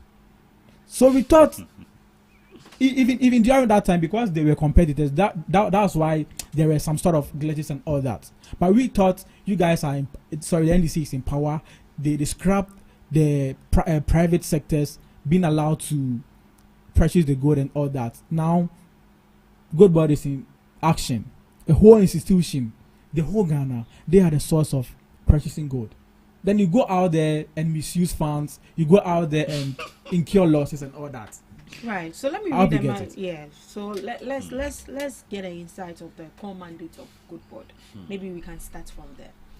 So he will Good not Board. understand. No. He will tell you he will not No, understand. but He will not I'm take explaining it. something He to will you not take as that to why fact. Good Board is now the sole. What I'm telling you is now, he will not take the so fact. now, He will now, not take that fact. So now he's not ready for it. See, just like see, he said, they are intentionally misinterpreting. I didn't say we intentionally interpreted something. You are rather assuming that. See, so now the question is very simple. There is a loss. Who is responsible for that loss? And you are saying Bank of Ghana.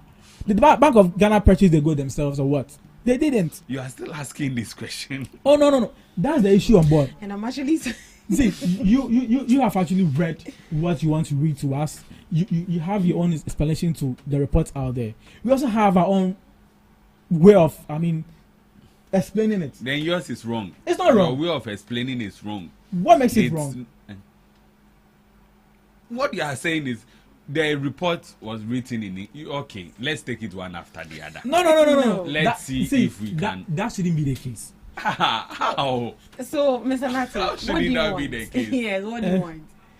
No, what he wants is Gold Board. We should all say that Gold Board has incurred loss. No.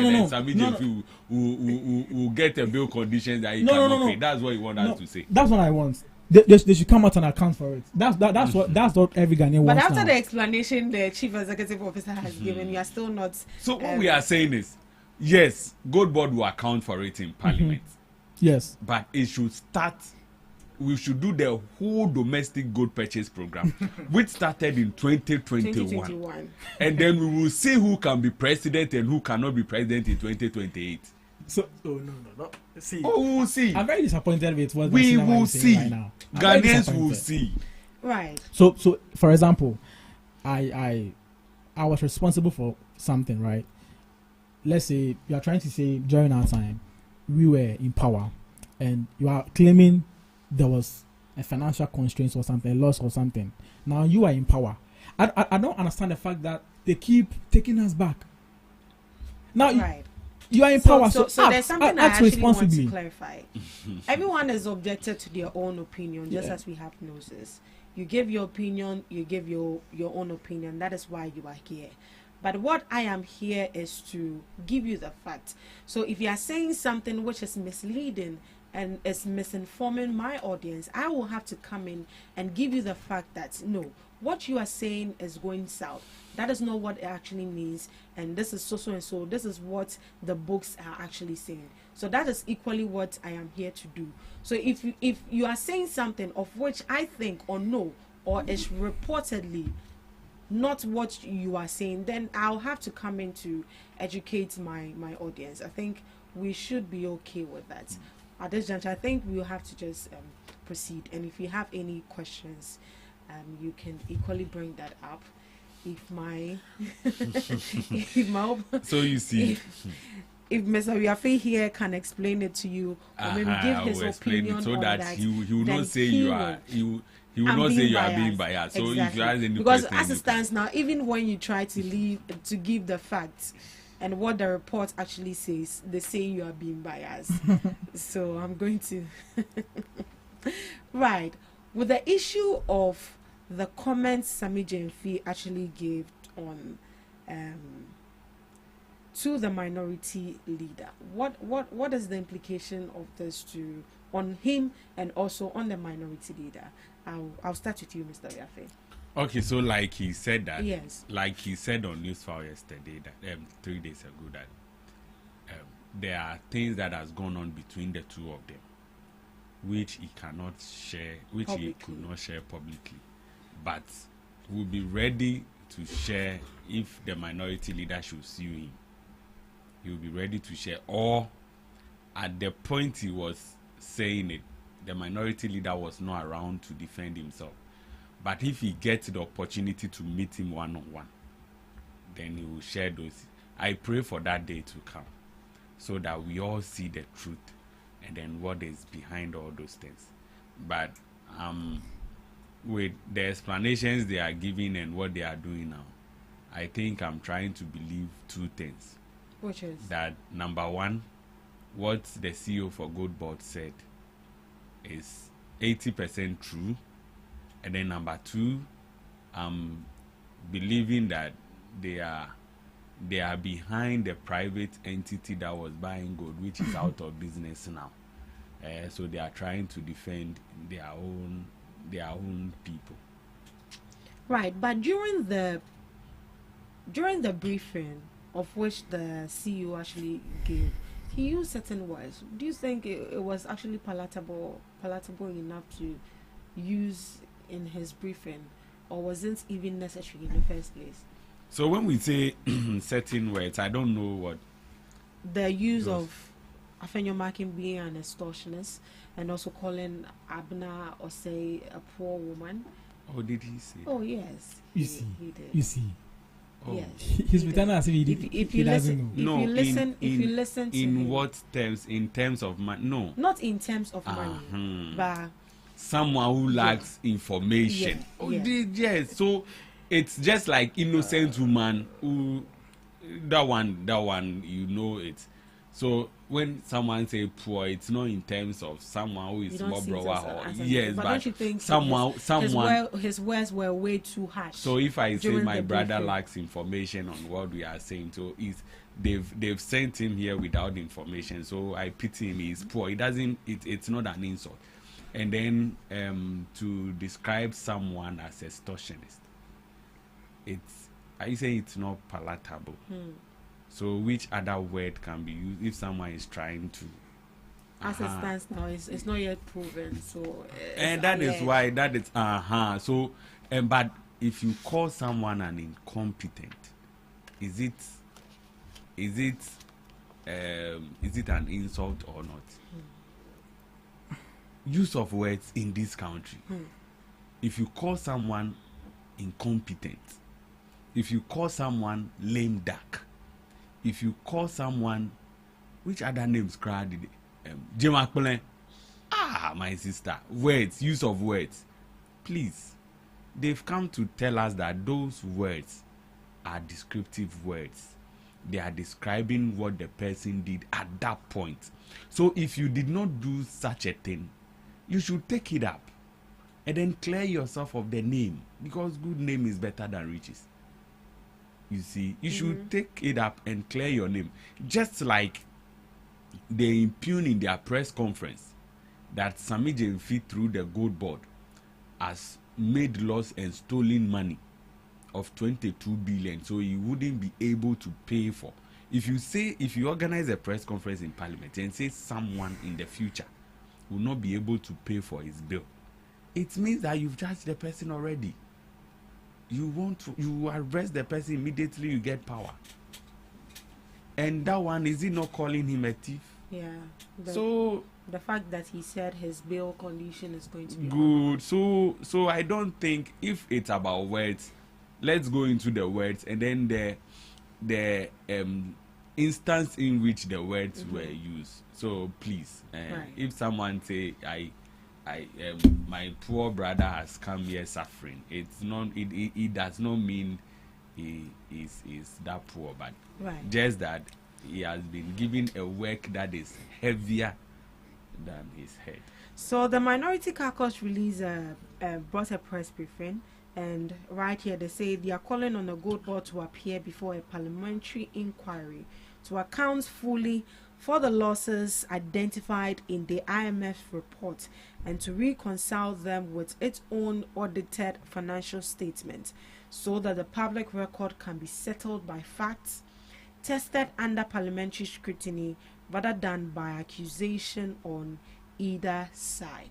So you've heard the explanation the CEO actually gave during the public accounts, during the government accountability series, and the minority has actually rejected it. Now you are calling him back for a parliamentary inquiry.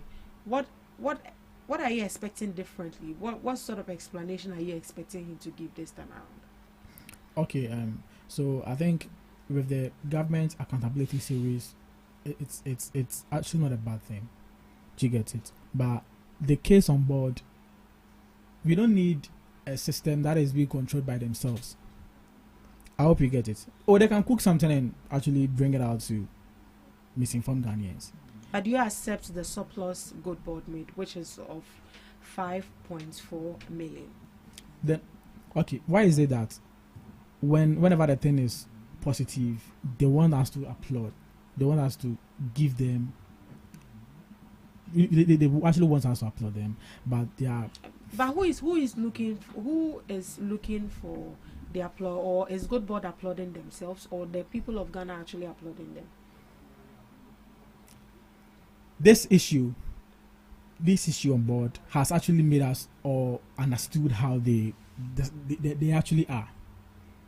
Because going back to the losses, right, they are rejecting it. But making profit is where they want us to clap for them. No, you can't tell me that. So if they want accountability, we are asking them to come to Parliament for accountability. You don't have to tell us you want to set up your government accountability series and tell us whatever you want to tell us. No, so for us, we are not going to accept that. If they want to make an account, they should then go to Parliament and face the minority there. I think that would be the best way, and it will suit every Ghanaian. Yeah. Right. So Solomon Owusu and Andrew Apia Dankwa have petitioned the Attorney General, OSP, and the Speaker of Parliament, IGP, and also Shraj over extortion allegation against minority leader. What do you say to this? You know, Sami Jemfi, you all know him. You all know his track record in opposition. Whenever they go to radio stations, the kind of words they use. So that is not a new. This is actually not a new. But as it stands now, it looks like it's going further. Because the Shraj should, OSP should go, OSP, IGP, the Speaker of Parliament, and even today the Speaker of Parliament has called for an emergency receipt of Parliament as well. Sure. As it stands now, we don't know why that meeting has been called. You know, he had only one job. He was to make his claims or say whatever he wanted to say without those harsh words. Do you get it? As I'm seated here, I know Sami Jemfi. So the kind of words he used are not new to me. Right, and you don't see anything wrong with what the minority leader also said, that his bail condition is going to be one. Is that not a threat? Let me say.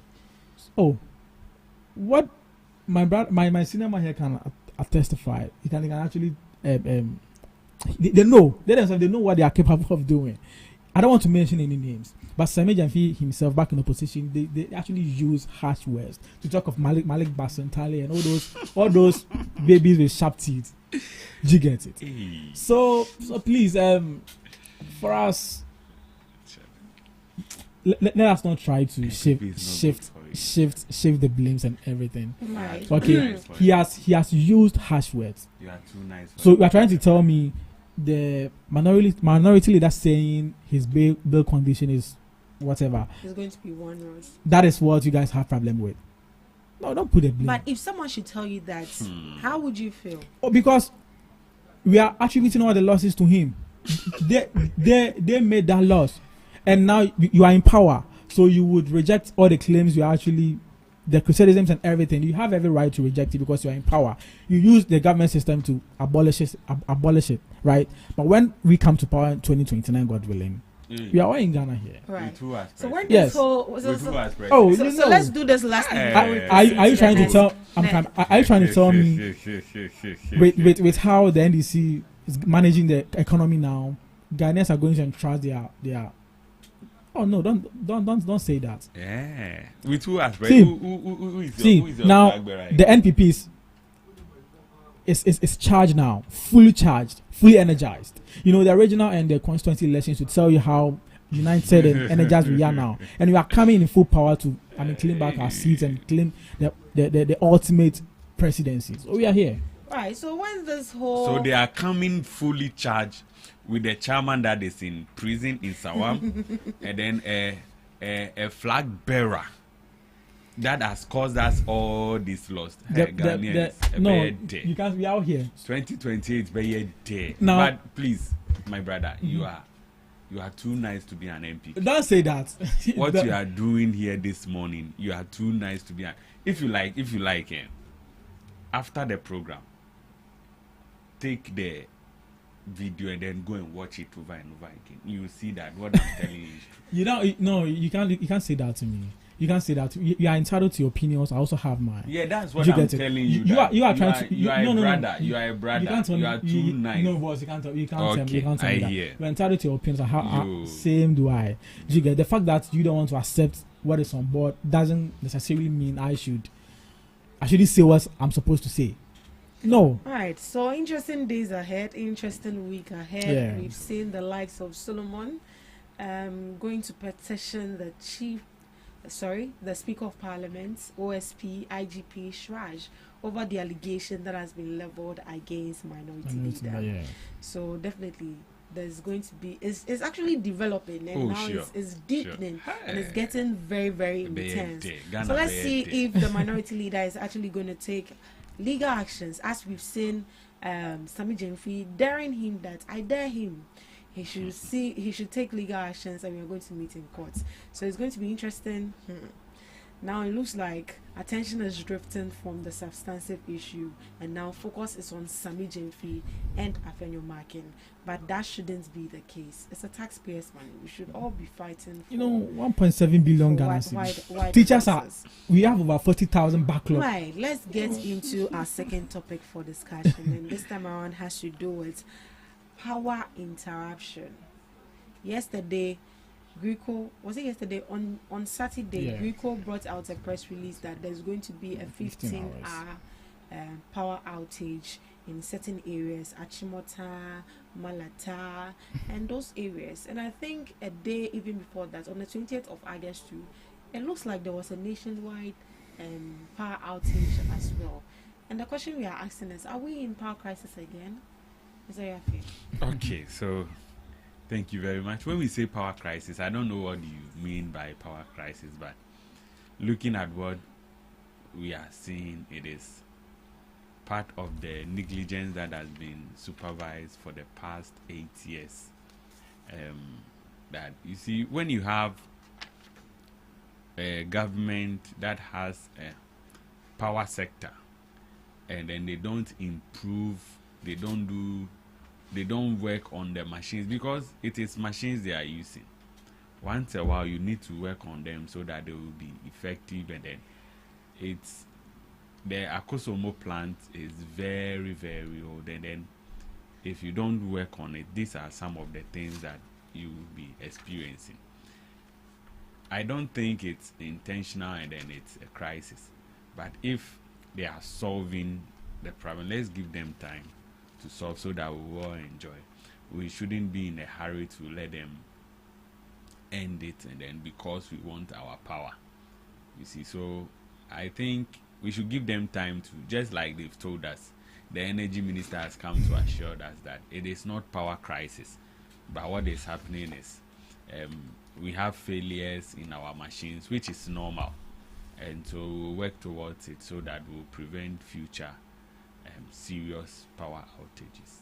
Right, but is this a temporary problem solving, or is it permanent long-term? Oh, it's so per what the energy minister said, I think it's temporary. It's so temporary. So why don't we work hard and then look for a permanent solution, so we don't see these kind of frequent outages we're experiencing now?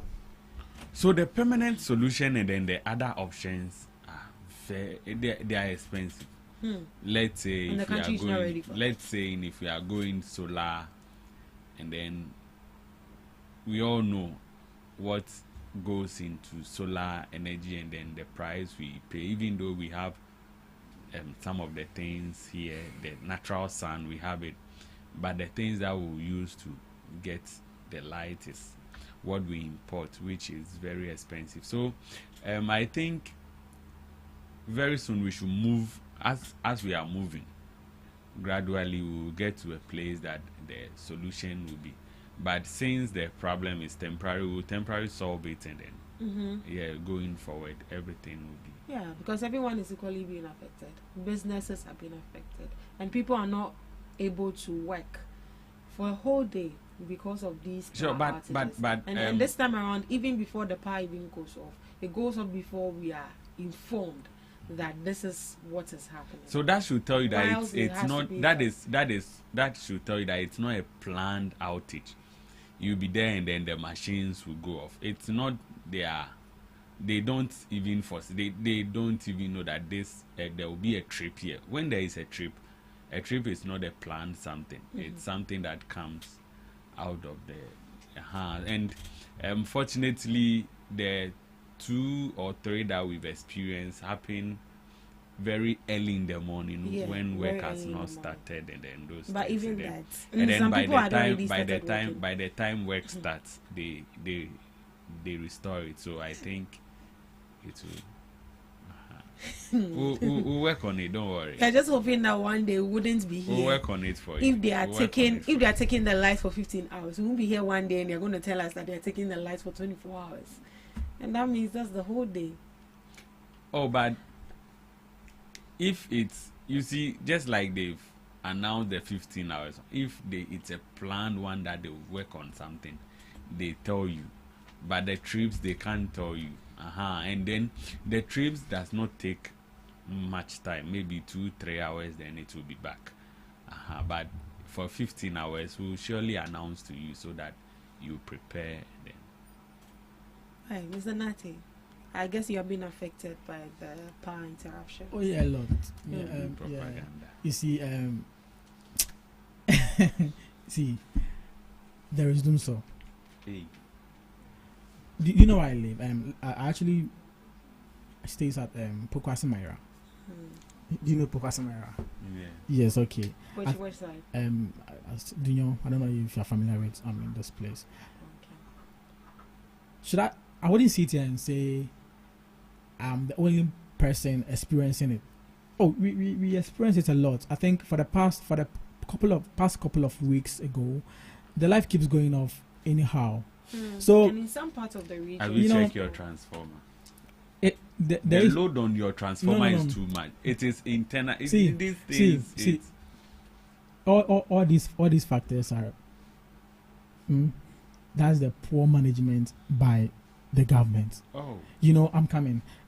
Let's cast our minds to the Akosombo, the incident that happened there. I think a transformer bent some months ago and all that.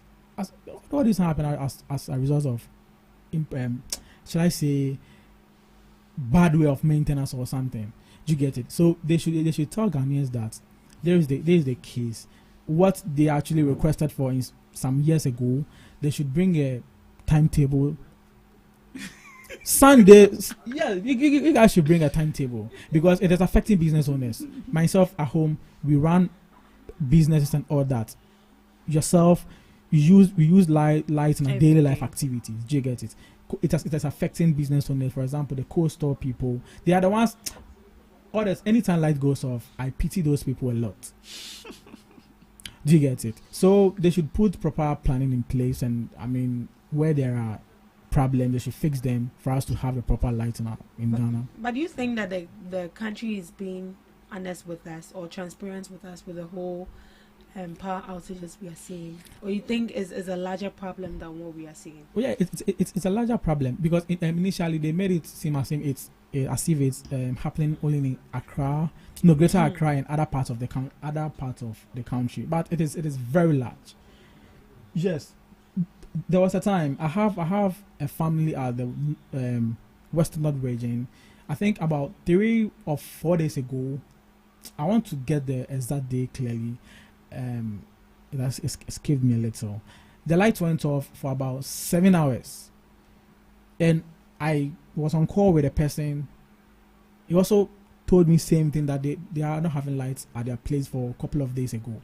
You get it? So this is a nationwide problem. They are trying to tell us that it is a temporary problem. It is permanent problem. Yeah. They should bring a timetable and guidelines on how the lights would go off so that business owners would be abreast. They will know when the lights will go off so that they put things in place. Yeah. Should ECG think of, okay, this one is not ECG, but it is GreenCo. Yeah. But with the whole energy crisis, do you think we should consider privatization? We have private entities partnering with these energy sectors so we can have stable electricity. Since you mentioned that it is expensive. Okay, so we've not That means gotten that we've not that gotten equally there. means So that the government cannot afford it. So we've not gotten there. But if a businessman who has money to go into energy can take up this business, I think it will help. So like new sites like Pokwase Mayura, that a lot of people are moving there, that they are putting pressure on their transformer. that businessman, or if I have money, I'll just go and take one area and then do solar for them so that they will be on solar, and then or they generate their own power, leave the national grid so that the pressure on the transformers will come down and those kind of things. I think it is just that our privatization of GreenCo is out of the question. We shouldn't privatize GreenCo, else we will not be able to pay for our electricity bills. Because even what we are paying now, that we are complaining, and then we are coming to talk about privatizing. But if there is a private sector entity or business that want to, they should take the other aspects and then also like take other areas and then do just like they have in other places, a whole area that it's a private sector that is providing them with electricity. That one they can do. If you are ready and if you can afford, you join. Or there should be a private sector that should also come up with. And then with the coming of these EV cars, if our private companies will take, so all EV cars, we will provide electricity for them, do a solar charger somewhere that they can come and charge. I think that one will, rather than using the national grid to charge. It's like these filling stations that does just do charging stations along the way, and then let them use solar instead of the national grid, so that it will reduce the pressure on the national grid, so that we can use the national grid for business and then domestic, and then the business entities too, they can do both national grid and then domestic. And then the solar, so that once the national grid goes off, we can rely on solar. So that is what you recommend for the government to do better. But aside that, Mr. Nate, what would you recommend the government to do better when it comes to power interruption and also they want timetable. Outage? No, want timetable to score political points. It is a permanent, problem. So bring time. That's what I'm saying. Now you own the state now. You have all the resources. You have the resources. You have ministries in charge of those areas. Do you get it? So they should put proper planning in place. If indeed they are saying, of which we know that's not the truth, they are saying it's a temporary problem, they should try and resolve all those problems for us to, be having light in the country. Yes. So that is what I can say about it. Yeah. Right. This has been the Ghana Talks Breakfast Show. Let's read some comments, and this is from our YouTube. We have: you started your submission by blaming NPP for the past 8 years on the past sector. You have been in power for 1 year, 7 months, and you are blaming NPP. It just shows how incompetent your government is. I think that will be for you. So someone comes to manage the country for 8 years and they did not do anything, no maintenance. If you come and then the machines are giving you problems, you said the 1.5 years should be blamed. Okay, then it's up to you. But know that we are building Ghana, not your political party. Right, thank you so much. Yeah, so this has been the Ghana Talks Breakfast Show. We had such an incredible time discussing about the whole controversy on Good Board and also power interruption. Do you have light wherever you are? Are you also facing the frequent power outages? Were you part of the people that experienced the 15 hours power outages? Let us know in the comment section how the experience was and what you would like for the government to do better. This has been the GhanaTalks Breakfast Show. But before we leave, your last words, gentlemen. Zanate. All right, so thank you so much. That has been a very insightful conversation, and thanks to all the listeners and producer and yourself as well. And also, I would like to leave one statement to all Ghanaians out there. We are all experiencing what is happening in the country currently. NDC and the NDC government and Sami Jemfi, the CEO of Good Board, incurring about 1.7 billion US dollars. You know, I'm a teacher myself, right? Should I say, I am a graduate. Do you get it? From 2023, the painful thing is we have about 40,000 backlog of trained teachers at home, graduates, and about 16,000 empty classrooms in the country. Yet, and we didn't employ them in 2023. We did with 2024. And those that finished 2023, you didn't employ them. Do your checks and see. Those that finished 2022, you didn't check and see. Them. The Ministry of Education actually brought a slot 7,000.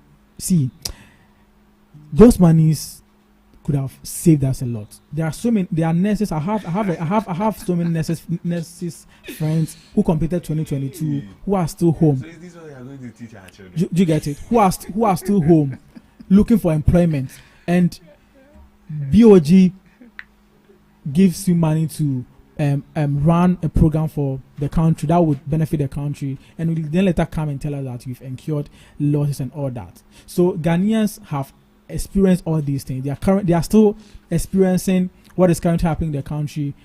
The moment you criticize the government, you'll be imprisoned. That's what they are good at. They shouldn't worry. By 2029, inshallah, Dr. Mahmoud Baumia, with the help of domestic good purchase program, our yet to be elected the national executives would surely bring the elephant back to power. We are all here. Okay, so thank you so much. That's the last word I will actually leave with the audience. It has been a great insight. Thank you. Okay, thank you very much. So I would like to say thank you for this opportunity, and then also my last words, when my brother is talking about the employment of teachers, there are backlogs from 2022. Between 2022 and then 2024, it is 2 years. Why didn't they employ them? If they had them, and why didn't they employ them? Government act now. As I speak to you, we've started employing those from 2022. When we finish, we go to 2023, 2024, 2025, 2026. By the grace of God, by the time Good Board saves us enough money, we'll employ more teachers, and by 2028, there will be no outstanding at home, both teachers and nurses. I would like to greet all the people of Ablekumanov and then the people of Anyasoto, especially NDC members and then the delegates. I'm entreating all of them that those that help us to come to power must be maintained. Those that help us to come to power must be maintained so that we can sustain the power. In 2028, I know we are sustaining power because we are focused on the mandate that the people of Ghana has given us. My brother that I met last week is not around. I would have shared a fact check that we did on the way. Last week I was here telling you about the free primary health care. Yes. As we were going, he called someone in his hometown and asked, and then the person confirmed everything I said here. That is, they can say whatever they want with their chairman in prison. They can say whatever, but the people that are experiencing what the government is doing in 2028, they will vote for the government to continue. Thank you. Right. Thank you so much, Mr. Nate and Mr. Yafe. Thank you so much for joining us right here on the GhanaTalks Breakfast Show. We will come your way same time tomorrow. Do have a lovely day.